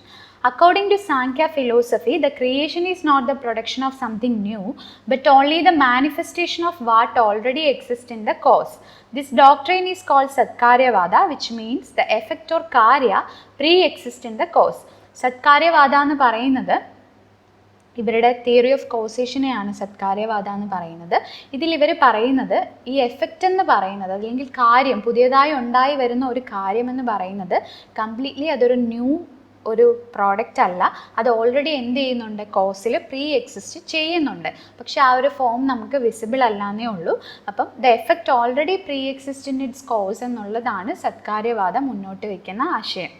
This doctrine is called Satkaryavada, which means the effect pre-exists in the cause. effect is not a fresh creation but only an unfolding of what is already inherent in the cause. അത് നമ്മൾ already പറഞ്ഞു കഴിഞ്ഞു. Parinamavada is a specific form of Satkaryavada accepted by Sankhya and Yoga, which holds that the cause actually transforms into the effect. For example, milk really transforms into curd. പരിണാമവാദ സത്കാര്യവാദത്തിൻ്റെ വേറൊരു ഫോമാണ്. ഇതിൽ പറയുന്നതെന്ന് വെച്ചാൽ എന്താണ്? കോസിന് ഒരു ട്രാൻസ്ഫോർമേഷൻ സംഭവിച്ചിട്ടാണ് എഫക്റ്റായിട്ട് മാറുന്നത്. അതാണ് പരിണാമവാദത്തിൽ പറയുന്നത്. സത്കാര്യവാദത്തിൽ എന്താണ്? എഫക്റ്റ് എന്ന് പറയുന്നത് ഓൾറെഡി കോസിൽ പ്രീ എക്സിസ്റ്റ് ചെയ്യുന്നുണ്ട്. ഈ ഒരു ഡിഫറൻസ് ഓർത്ത് വയ്ക്കുക. പിന്നെ പരിണാമവാദത്തിൻ്റെ എക്സാമ്പിളാണ് മിൽക്കിൽ നിന്നാണ് കേർഡ് ഉണ്ടാവുന്നത് എന്നുള്ളത്. അവിടെ മിൽക്കിന് ഒരു ട്രാൻസ്ഫോർമേഷൻ സംഭവിച്ചിട്ടാണ് എന്താവുന്നത്? കേർഡായിട്ട് മാറുന്നത്. The curd is not something entirely new, but it was potentially present in the milk and becomes manifest through manifestation. ഇവർ പറയുന്നത് കേർഡ് എന്ന് പറയുന്നത് പുതിയതായിട്ട് ഉണ്ടാകുന്ന ഒരു കാര്യമല്ല. It was potentially present in the milk. ഇത് ഓൾറെഡി എന്ത് ചെയ്യുന്നുണ്ട്? മിൽക്കിൽ ഒരു രീതിയിൽ അത് ഉണ്ട്. പക്ഷേ അതിനെന്ത് സംഭവിക്കുന്ന ഒരു മാനിഫെസ്റ്റേഷൻ അഥവാ ഒരു ട്രാൻസ്ഫോർമേഷനൊക്കെ സംഭവിച്ചിട്ടാണ് അത് കേർഡായിട്ട് മാറുന്നത്. ആക്ച്വലി ഈ കേർഡ് എന്ന് പറയുന്നത് മിൽക്കിൽ പ്രീ എക്സിസ്റ്റ് ചെയ്യുന്നുണ്ട് എന്നാണ് ഇവർ പറയുന്നത്. In the same way, Prakriti transforms into the 23 tattvas forming the entire universe. ഈ ഒരു എക്സാമ്പിളൊക്കെ ഇവിടെ പറയുന്നത് ഈ ഒരു എവല്യൂഷനെ അവർക്ക് കുറച്ചുകൂടി മനസ്സിലാക്കി തരാൻ വേണ്ടിയിട്ടാണ്. അതായത് മിൽക്കിൽ നിന്ന് എങ്ങനെയാണോ കേർഡ് ഉണ്ടാവുന്നത് അതുപോലെ പ്രകൃതിയിൽ നിന്ന് ഈ 23 പ്രിൻസിപ്പിൾസ് എന്ത് ചെയ്യുന്നുണ്ട്? ഇവോൾവ് ചെയ്യുന്നുണ്ട്. ആ ഒരു പ്രോസസ്സിനെ നമ്മൾ എവല്യൂഷൻ എന്നും വിളിച്ചു. ഇനി ഇവരുടെ അടുത്ത ഒരു പ്രധാനപ്പെട്ട കോൺസെപ്റ്റാണ് 3 ടൈപ്സ് ഓഫ് ദുഃഖാസ്. നമ്മൾ ഇതുവരെ എക്സ്പ്ലോർ ചെയ്ത ഏരിയാസിൽ നിന്നെല്ലാം പ്രീവിയസ് ഇയറിൽ ക്വസ്റ്റ്യൻസ് വന്നിട്ടുണ്ട്. ഈ 3 കൈൻഡ് ഓഫ് ദുഃഖ അല്ലെങ്കിൽ സഫറിങ്ങിൽ നിന്ന് സോഫാർ ക്വസ്റ്റ്യൻസ് ഒന്നും ഇല്ല. എങ്കിൽ പോലും നമുക്കതൊന്ന് ഡിസ്കസ് ചെയ്യാം. നിങ്ങളിതൊന്ന് നോക്കിയിട്ട് പോവാം എക്സാമിന്. ഓക്കെ. ആധ്യാത്മിക ദുഃഖ, ആദി ഭൗതിക ദുഃഖ ആൻഡ് ആദി ദൈവിക ദുഃഖ. ഇവർ ദുഃഖം അല്ലെങ്കിൽ സഫറിങ്ങിനെ 3ആയിട്ടാണ് ഡിവൈഡ് ചെയ്യുന്നത്. ആധ്യാത്മികം, ആദി ഭൗതികം ആൻഡ് ആദി ദൈവികം. എന്താണ് ആധ്യാത്മിക ദുഃഖ? ആധ്യാത്മിക ദുഃഖ എന്ന് പറയുന്നത് it's the suffering arising from within one self. ഒരു വ്യക്തിയിൽ തന്നെ ഉണ്ടാവുന്ന ആ ഒരു സഫറിങ്ങിനെയാണ് നമ്മൾ ആധ്യാത്മിക ദുഃഖ എന്ന് പറയുന്നത്. ഇത് നമുക്ക് ഫിസിക്കലി ഉണ്ടാവും, മെൻ്റലി ഉണ്ടാവും.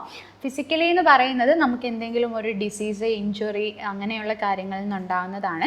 മെൻ്റലി ഉണ്ടാകുന്ന ദുഃഖം എന്ന് വെച്ചാൽ നമുക്ക് ഡിപ്രഷൻ, ആൻസൈറ്റി, അതുപോലെ തന്നെ ജലസി എന്നൊക്കെ പറയുന്നത് ഇതൊക്കെ നമ്മുടെ കൺട്രോളിലുള്ള കാര്യമാണ്. നമ്മളിൽ തന്നെ ഉണ്ടാകുന്ന കാര്യമായതുകൊണ്ട് ഇതിനെ ആധ്യാത്മിക ദുഃഖ എന്നാണ് പറയുന്നത്. നെക്സ്റ്റ് വൺ ഈസ് ആദി ഭൗതിക ദുഃഖ. ആദി ഭൗതിക ദുഃഖ എന്ന് വെച്ചാൽ the suffering caused by external being. External ആയിട്ടുള്ള എന്തെങ്കിലും ഒരു ബീയിങ്ങിൽ നിന്ന് നമുക്കുണ്ടാവുന്ന ഒരു കൈൻഡ് ഓഫ് സഫറിങ് ആണ് ആദി ഭൗതിക ദുഃഖ. അതായത് എനിമീസ്, കോൺഫ്ലിക്റ്റ്, ഇൻസൾട്ട്. ഇപ്പോൾ ആനിമൽസിൽ നിന്നാണെങ്കിൽ ആനിമൽ ബൈറ്റ്സ്, അറ്റാക്സ്, ഇങ്ങനെയൊക്കെയുള്ള കാര്യങ്ങൾ നമുക്ക് എക്സ്റ്റേണലി സംഭവിക്കുന്ന കാര്യങ്ങളാണ്. അപ്പോൾ അതിനെയാണ് നമ്മൾ ആദി ഭൗതിക ദുഃഖ എന്ന് പറയുന്നത്. നെക്സ്റ്റ് വൺ ഈസ് ആദി ദൈവിക ദുഃഖ. ആദി ദൈവിക ദുഃഖ എന്ന് വെച്ചാൽ the suffering caused by natural or super natural forces. Natural calamities, earth, flood, drought അങ്ങനെയുള്ള കാര്യങ്ങൾ. അപ്പം നേച്ചറിൽ സംഭവിക്കുന്ന കുറേ കാര്യങ്ങളുണ്ട്, അതുവഴി നമുക്കുണ്ടാകുന്ന സഫറിങ്. ഇപ്പം ഭൂമികുലുക്കം, അതുപോലെ വെള്ളപ്പൊക്കം, അങ്ങനത്തെ കാര്യങ്ങൾ വഴി ഒരുപാട് ആൾക്കാർ സഫർ ചെയ്യാറുണ്ട്. അപ്പോൾ അത് നമുക്ക് നേച്ചറിൽ നിന്ന് സ്വാഭാവികമായി ഉണ്ടാകുന്ന ഒരു കൈൻഡ് ഓഫ് സഫറിങ് ആണ്. അതിനെയാണ് ആദി ദൈവിക ദുഃഖ എന്ന് പറയുന്നത്. ഇതിൻ്റെ ഏറ്റവും വലിയൊരു പ്രത്യേകത എന്താ? ഇത് ബിയോണ്ട് ഹ്യൂമൻ കൺട്രോൾ ആണ്. ഇത് നമ്മുടെ കയ്യിലുള്ള ഒരു കാര്യമല്ല. അപ്പോൾ ആധ്യാത്മിക ആൻഡ് ആദി ദൈവിക ദുഃഖങ്ങൾ അഥവാ സഫറിങ്സ് ഒരു പരിധി വരെ നമ്മുടെ കൺട്രോളിൽ നിൽക്കുന്ന കാര്യങ്ങളാണ്. പക്ഷേ ആദി ദൈവിക ദുഃഖത്തിൻ്റെ പ്രത്യേകത എന്ന് വെച്ചാൽ ഇറ്റ്സ് ബിയോണ്ട് ഹ്യൂമൻ കൺട്രോൾ എന്നുള്ളതാണ്. ഓക്കെ. അപ്പം നമ്മൾ സാങ്ക്യ ഫിലോസഫി ആയിട്ട് റിലേറ്റ് ചെയ്തിട്ട് അതിൻ്റെ കോർ കോൺസെപ്റ്റുകളെല്ലാം ഇതിൽ ഡിസ്കസ് ചെയ്തിട്ടുണ്ട്. ഇനി നമുക്ക് പ്രീവിയസ് ഇയർ ചോദിച്ചിട്ടുള്ള ചില ക്വസ്റ്റ്യൻസ് നമുക്ക് നോക്കാം. ആദ്യം തന്നെ നമ്മൾ ഫസ്റ്റ് നോക്കിയ ക്വസ്റ്റ്യൻ ആണ്, which of the following statements is true about Sankhya philosophy? താഴെ കൊടുത്തിരിക്കുന്നവയിൽ സാങ്ക്യ ഫിലോസഫി ആയിട്ട് റിലേറ്റ് ചെയ്ത് ട്രൂ ആയിട്ടുള്ള സ്റ്റേറ്റ്മെൻറ്റ് ഏതാണ്? ഓപ്ഷൻ 1 ന്യായ ഇസ് മാറ്റർ ഓർ പ്രകൃതി. ഓപ്ഷൻ 2 വ്യക്ത ഇസ് കോൺസിക്വൻസ് ഓഫ് ദി കാര്യകാരണ. ഓപ്ഷൻ 3 അവ്യക്ത is Purush. And option 4 Sankhya asserts that the existence of God can be proved. ഇതിൽ നമുക്ക് ഈസിലി മനസ്സിലാവുന്ന ഒരു ഓപ്ഷൻ ഏതാണ്? ഓപ്ഷൻ 4 ആണ്.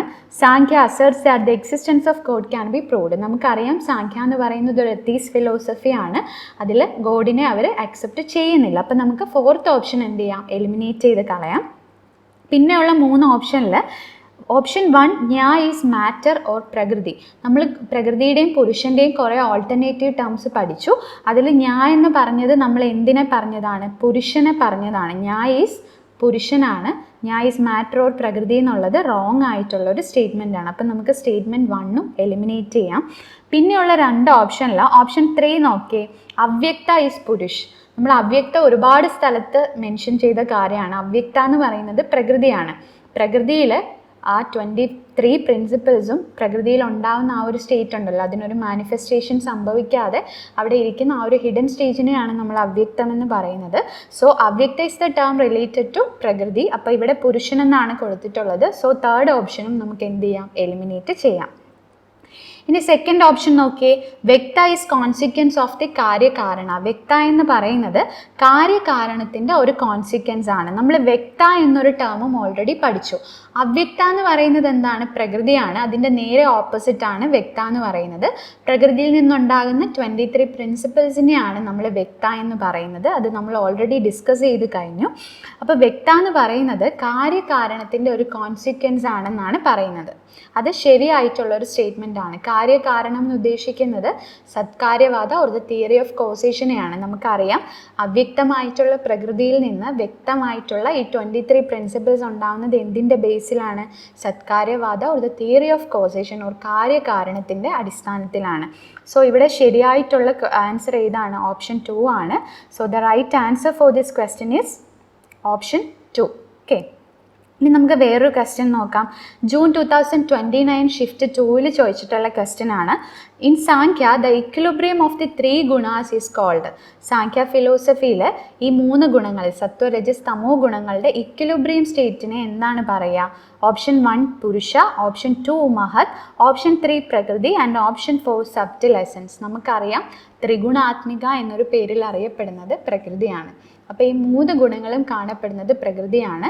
അതുകൊണ്ട് തന്നെ അതിൻ്റെ ഇക്വിലിബ്രിയം സ്റ്റേറ്റ് പ്രകൃതിയിലാണ് സത്വരജസ് തമോ ഗുണങ്ങളുടെ ഒരു ഇക്വിലിബ്രിയം സ്റ്റേറ്റും കാര്യങ്ങളും നമ്മൾ ഡിസ്കസ് ചെയ്തത്. സോ ഇവിടെ equilibrium of the 3 gunas in Sankhya is called prakriti. So the right answer for this question is option 3. Next question നോക്കിയേ. അടുത്തത് 2020 നവംബർ ഷിഫ്റ്റ് 1-ൽ ചോദിച്ചൊരു ക്വസ്റ്റ്യൻ ആണ്. List 2 gives 25 metaphysical categories of Sankhya and list 1 provides their types. അതായത് list 2-ൽ സാങ്ക്യത്തിലെ metaphysical categories കൊടുത്തിട്ടുണ്ട്, list 1-ൽ അതിൻ്റെ ടൈപ്പും കൊടുത്തിട്ടുണ്ട്. ഇതിനെ മാച്ച് ദ ഫോളോയിങ് ചെയ്യാനാണ് ചോദിച്ചിട്ടുള്ളത്. Option A cos only, option B effect only, option C both cause and effect, option D neither cause nor effect. ഇതിലെന്താണ്, നമ്മൾ ഓൾറെഡി ഡിസ്കസ് ചെയ്ത് കഴിഞ്ഞു. 25 പ്രിൻസിപ്പിൾസിനെ നമ്മൾ 4 കാറ്റഗറീസ് ആയിട്ട് ഡിവൈഡ് ചെയ്യുന്നുണ്ട്. Cause only, effect only, cause and effect, അതുപോലെ തന്നെ കോസുമല്ല എഫക്റ്റുമല്ല എന്നുള്ള രീതിയിൽ. ഇതിൽ കോസ് ഓൺലി വരുന്നത് ഏതാണ്? കോസ് ഓൺലി മീൻസ് റീസൺ ആണ്. എല്ലാത്തിൻ്റെയും കാരണമായിട്ട് വരുന്നത് ഏതാണ്? ഇറ്റ്സ് പ്രകൃതി. സോ ഓപ്ഷൻ എ ഈസ് പ്രകൃതി, option A is 4 and option B effect only. Effect only ആയിട്ട് വരുന്നത് ഏതാ? എഫക്റ്റ് ഓൺലി ആയിട്ട് വരുന്നത് ഓപ്ഷൻ 3 ആണ്. 5 സെൻസറി ഓർഗൻസ്, 5 മോട്ടോർ ഓർഗൻസ്, മനസ് ആൻഡ് 5 ഗ്രോസ് ബോഡീസ്. എഫക്റ്റ് ഓൺലിക്ക് നമ്മൾ വികൃതി എന്നൊരു പേരും പഠിച്ചു. ചിലപ്പോൾ നിങ്ങൾക്ക് ഇനി എക്സാമിന് അങ്ങനെ ഒരു ടേം ആയിരിക്കും തരുന്നത്. Option C both cause and effect. കോസുമാണ് എഫക്റ്റുമാണ്. പ്രകൃതി വികൃതി എന്നൊരു ടേമാണ് അതിനെ ഡിനോട്ട് ചെയ്യുന്നത്. അപ്പോൾ കോസ് ആൻഡ് എഫക്റ്റ് ആയിട്ട് വരുന്നത് ഏതാ? Mahat, ahankara and 5 subtle essence എന്നുള്ളതാണ്. And option D neither cause nor effect, അത് പുരുഷനാണ്. അപ്പോൾ ഇവിടെ നമുക്ക് ഓപ്ഷൻസ് ഉണ്ട്. ഇതിൽ കറക്റ്റ് ഓപ്ഷൻ ഏതാന്ന് നോക്കി. A4, B3, C2 and D1. So the right answer for this question is option 1. ഇനി 2023 മാർച്ചിൽ ചോദിച്ചൊരു ക്വസ്റ്റ്യൻ ആണ്. Given below are 2 statements. Statement 1, the Sankhya theory that causation means a real transformation of the material cause into effect. It logically leads to the concept of evolution as the ultimate cause of the world of objects. Statement 2, the second type of ultimate reality admitted by the Sankhya is the self. ഇവിടെ statement 1 എന്താ പറയുന്നത്? The Samkhya theory that causation means a real transformation of the material cause into effect.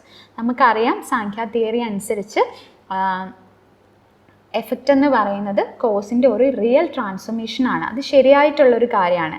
ഈ ക്വസ്റ്റ്യൻ്റെ ഒരു പ്രത്യേകത എന്ന് വെച്ചാൽ ഇത് നിങ്ങൾ ശരിയായിട്ട് വായിച്ചിട്ടില്ലെങ്കിൽ നിങ്ങൾക്ക് ഉറപ്പായിട്ടും തെറ്റിപ്പോകാൻ പോസിബിലിറ്റി ഉള്ളൊരു ക്വസ്റ്റ്യൻ ആണ്. കാര്യം ഇതിൻ്റെ ഫസ്റ്റ് സെൻറ്റൻസ് കറക്റ്റാണ്. സെക്കൻഡ് സെൻറ്റൻസ് നോക്കിയേ, it logically leads to the concept of evolution as the ultimate cause of the world. ഇവിടെ പറയുന്നത് നമ്മുടെ വേൾഡിൻ്റെ അൾട്ടിമേറ്റ് കോസ് എന്ന് പറയുന്നത് എവല്യൂഷൻ ആണെന്നാണ് പറയുന്നത്.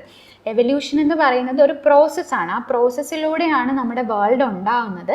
പക്ഷെ നമ്മുടെ വേൾഡിൻ്റെ അൾട്ടിമേറ്റ് കോസ് എന്ന് പറയുന്നത് നമുക്കൊരിക്കലും എവല്യൂഷനാണെന്ന് പറയാൻ പറ്റില്ല. അൾട്ടിമേറ്റ് കോസ് എന്ന് പറയുന്നത് എന്താണ്? പ്രകൃതിയാണ്. ഓക്കെ, അപ്പോൾ സെക്കൻഡ് സെൻറ്റൻസ്, ആ ഫസ്റ്റ് സ്റ്റേറ്റ്മെൻറ്റിലെ സെക്കൻഡ് സെൻറ്റൻസ് തെറ്റായിട്ടുള്ളൊരു സെൻറ്റൻസ് ആണ്. അപ്പോൾ ആദ്യത്തെ സെൻറ്റൻസ് മാത്രം വായിച്ചിട്ട് നിങ്ങൾ ആൻസർ ചെയ്യാൻ നിന്ന് കഴിഞ്ഞാൽ ആ ഒരു ക്വസ്റ്റ്യനെ നിങ്ങൾക്ക് തെറ്റിപ്പോകും. ഓക്കെ, അപ്പോൾ ക്വസ്റ്റ്യൻ നന്നായിട്ട് വായിക്കുക. സ്റ്റേറ്റ്മെൻറ്റ് 2 എന്താ? The second type of ultimate reality admitted by the Sankhya is the self. അത് ശരിയായിട്ടുള്ളൊരു സ്റ്റേറ്റ്മെൻ്റ് ആണ്. സെൽഫ് എന്ന് ഉദ്ദേശിച്ചത് എന്താ? പുരുഷനാണ്. സാങ്ക്യ ഫിലോസഫി അക്സെപ്റ്റ് ചെയ്യുന്ന സെക്കൻഡ് പ്രിൻസിപ്പിൾ എന്ന് പറയുന്നത് പുരുഷനാണ്, അഥവാ സെൽഫാണ്. So option 2 is a correct statement. So option ഇതിൽ ഈ ക്വസ്റ്റ്യനിൽ സ്റ്റേറ്റ്മെൻറ്റ് 1 റോങ് ആയിട്ടുള്ളൊരു സ്റ്റേറ്റ്മെൻ്റ് ആണ്. സ്റ്റേറ്റ്മെൻറ്റ് 2 എന്ന് പറയുന്നത് ശരിയായിട്ടുള്ളൊരു സ്റ്റേറ്റ്മെൻ്റ് ആണ്. അപ്പോൾ ഇവിടെ ഓപ്ഷൻസ് നോക്കിയേ. Statement 1 is false and statement 2 is true എന്നുള്ളത് ഫോർത്ത് ഓപ്ഷൻ ആണ്. So the right answer for this question is option 4. ഇനി 2020 നവംബർ ഷിഫ്റ്റ് 1 ചോദിച്ചൊരു ക്വസ്റ്റ്യൻ ആണ്. In Samkhya philosophy evolution is considered to be a option 1 teleological process, option 2 linear process, option 3 mechanical process and option 4 novel change. ഇത് കാണുമ്പോൾ തന്നെ നിങ്ങൾക്ക് answer മനസ്സിലായിട്ടുണ്ടാവും. നമ്മൾ already പറഞ്ഞതാണ് സാങ്ക്യ ഫിലോസഫിയിൽ എവല്യൂഷൻ എന്ന് പറയുന്നത് ഒരു ടെലിയോളജിക്കൽ പ്രോസസ്സാണ്. എന്താണ് ടെലിയോളജിക്കൽ പ്രോസസ്സ്? ഒരു പർപ്പസ്ഫുൾ ആയിട്ടുള്ളൊരു പ്രോസസ്സാണ്. അപ്പോൾ അതുകൊണ്ട് സാങ്ക്യയിൽ എവല്യൂഷനെ ടെലിയോളജിക്കൽ, അതുപോലെ തന്നെ ഒരു സർക്കുലർ പ്രോസസ്സ് എന്നൊക്കെയാണ് അറിയപ്പെടുന്നത്. ഇനി വേറൊരു ക്വസ്റ്റ്യൻ നോക്കാം. 2022 ഒക്ടോബർ ഷിഫ്റ്റ് 1 ചോദിച്ച ക്വസ്റ്റ്യൻ ആണ്. According to Samkhya philosophy the mind or the intellect is. Samkhya philosophy അനുസരിച്ച് മൈൻഡ് എന്ന് പറയുന്നത് എന്താണ്? Option 1 unconscious material entity, option 2 subconscious material entity, option 3 conscious material entity and option 4 conscious or intellect. നമുക്കറിയാം പ്രകൃതി, പുരുഷൻ എന്ന് പറയുന്നത് എന്താണ്? കോൺഷ്യസ് ആയിട്ടുള്ളൊരു പ്രിൻസിപ്പിളാണ്. പ്രകൃതി എന്ന് പറയുന്നത് ഒരു അൺകോൺഷ്യസ് പ്രിൻസിപ്പിളാണ്. അപ്പോൾ ഈ അൺകോൺഷ്യസ് പ്രിൻസിപ്പിളിൽ നിന്നാണ് എന്തുണ്ടാകുന്നത്? മഹത്ത്, അഹങ്കാരം, മനസ്സ്, പഞ്ചജ്ഞാനേന്ദ്രിയം, കർമ്മേന്ദ്രിയം എക്സെട്ര. ആൻഡ് ഈ 23 പ്രിൻസിപ്പിൾസും ഉണ്ടാകുന്നത് അൺകോൺഷ്യസ് ആയിട്ടുള്ള പ്രകൃതിയിൽ നിന്നാണ്. സോ അൺകോൺഷ്യസ് ആയിട്ടുള്ള പ്രകൃതിയിൽ നിന്നുണ്ടാകുന്ന ബാക്കി പ്രിൻസിപ്പിൾസും എന്തായിരിക്കും? അൺകോൺഷ്യസ് ആയിരിക്കും. അപ്പോൾ ഇവിടെ ഏത് ഓപ്ഷനാണ് വരിക? Option 1 unconscious material entity. According to Sankhya philosophy, the mind or the intellect is an unconscious material entity. So the right answer for this question is option 1. ഇനി അടുത്ത ക്വസ്റ്റ്യൻ നവംബർ 2017 ചോദിച്ചൊരു ക്വസ്റ്റ്യൻ ആണ്. Thus universe is constantly evolving through the cycles of sarga and pralaya. This statement would be endorsed by the philosophy of Sankhya, Vedanta, Buddhism and Jainism. ഇവിടെ പറഞ്ഞിട്ടുള്ളത് നമ്മുടെ യൂണിവേഴ്സിന് constant ആയിട്ട് എന്ത് സംഭവിക്കുന്നുണ്ട്? സർഗ ആൻഡ് പ്രളയം സംഭവിക്കുന്നുണ്ട്. അതായത് ക്രിയേഷൻ ആൻഡ് ഡിസൊല്യൂഷൻ സംഭവിക്കുന്നുണ്ട്. അത് നമ്മൾ ഡിസ്കസ് ചെയ്തത് എവിടെയാണ്? സാങ്ക്യ ഫിലോസഫിയിലാണ്. അപ്പോൾ സർഗ, പ്രളയം അല്ലെങ്കിൽ ക്രിയേഷൻ, ഡിസൊല്യൂഷൻ എന്നീ വാക്കുകളൊക്കെ കേൾക്കുമ്പോൾ നിങ്ങൾ സാങ്ക്യ ഫിലോസഫി ആയിട്ട് അതിനെ റിലേറ്റ് ചെയ്യുക. ഓക്കെ, അപ്പോൾ സാങ്ക്യ ഫിലോസഫിയുടെ കോർ കോൺസെപ്റ്റുകളും അതുമായിട്ട് റിലേറ്റ് ചെയ്തിട്ടുള്ള ചില പ്രീവിയസ് ഇയർ ക്വസ്റ്റ്യൻസുമാണ് നമ്മൾ ഈ ഒരു സെഷനിൽ ഡിസ്കസ് ചെയ്തത്. അപ്പോൾ ഇതിൽ നമ്മൾ പറഞ്ഞ കാര്യങ്ങൾ നിങ്ങളൊന്നും മിസ് ചെയ്യാതെ പഠിക്കുന്നുണ്ടെന്ന് ഉറപ്പ് വരുത്തുക. ഇതിൽ നിന്ന് എന്ത് ക്വസ്റ്റ്യൻ ചോദിച്ചാലും നിങ്ങൾക്ക് ഇത് കൃത്യമായി പഠിച്ചു കഴിഞ്ഞാൽ ആൻസർ ചെയ്യാനായിട്ട് പറ്റും. അപ്പോൾ that's all for this video. Thank you.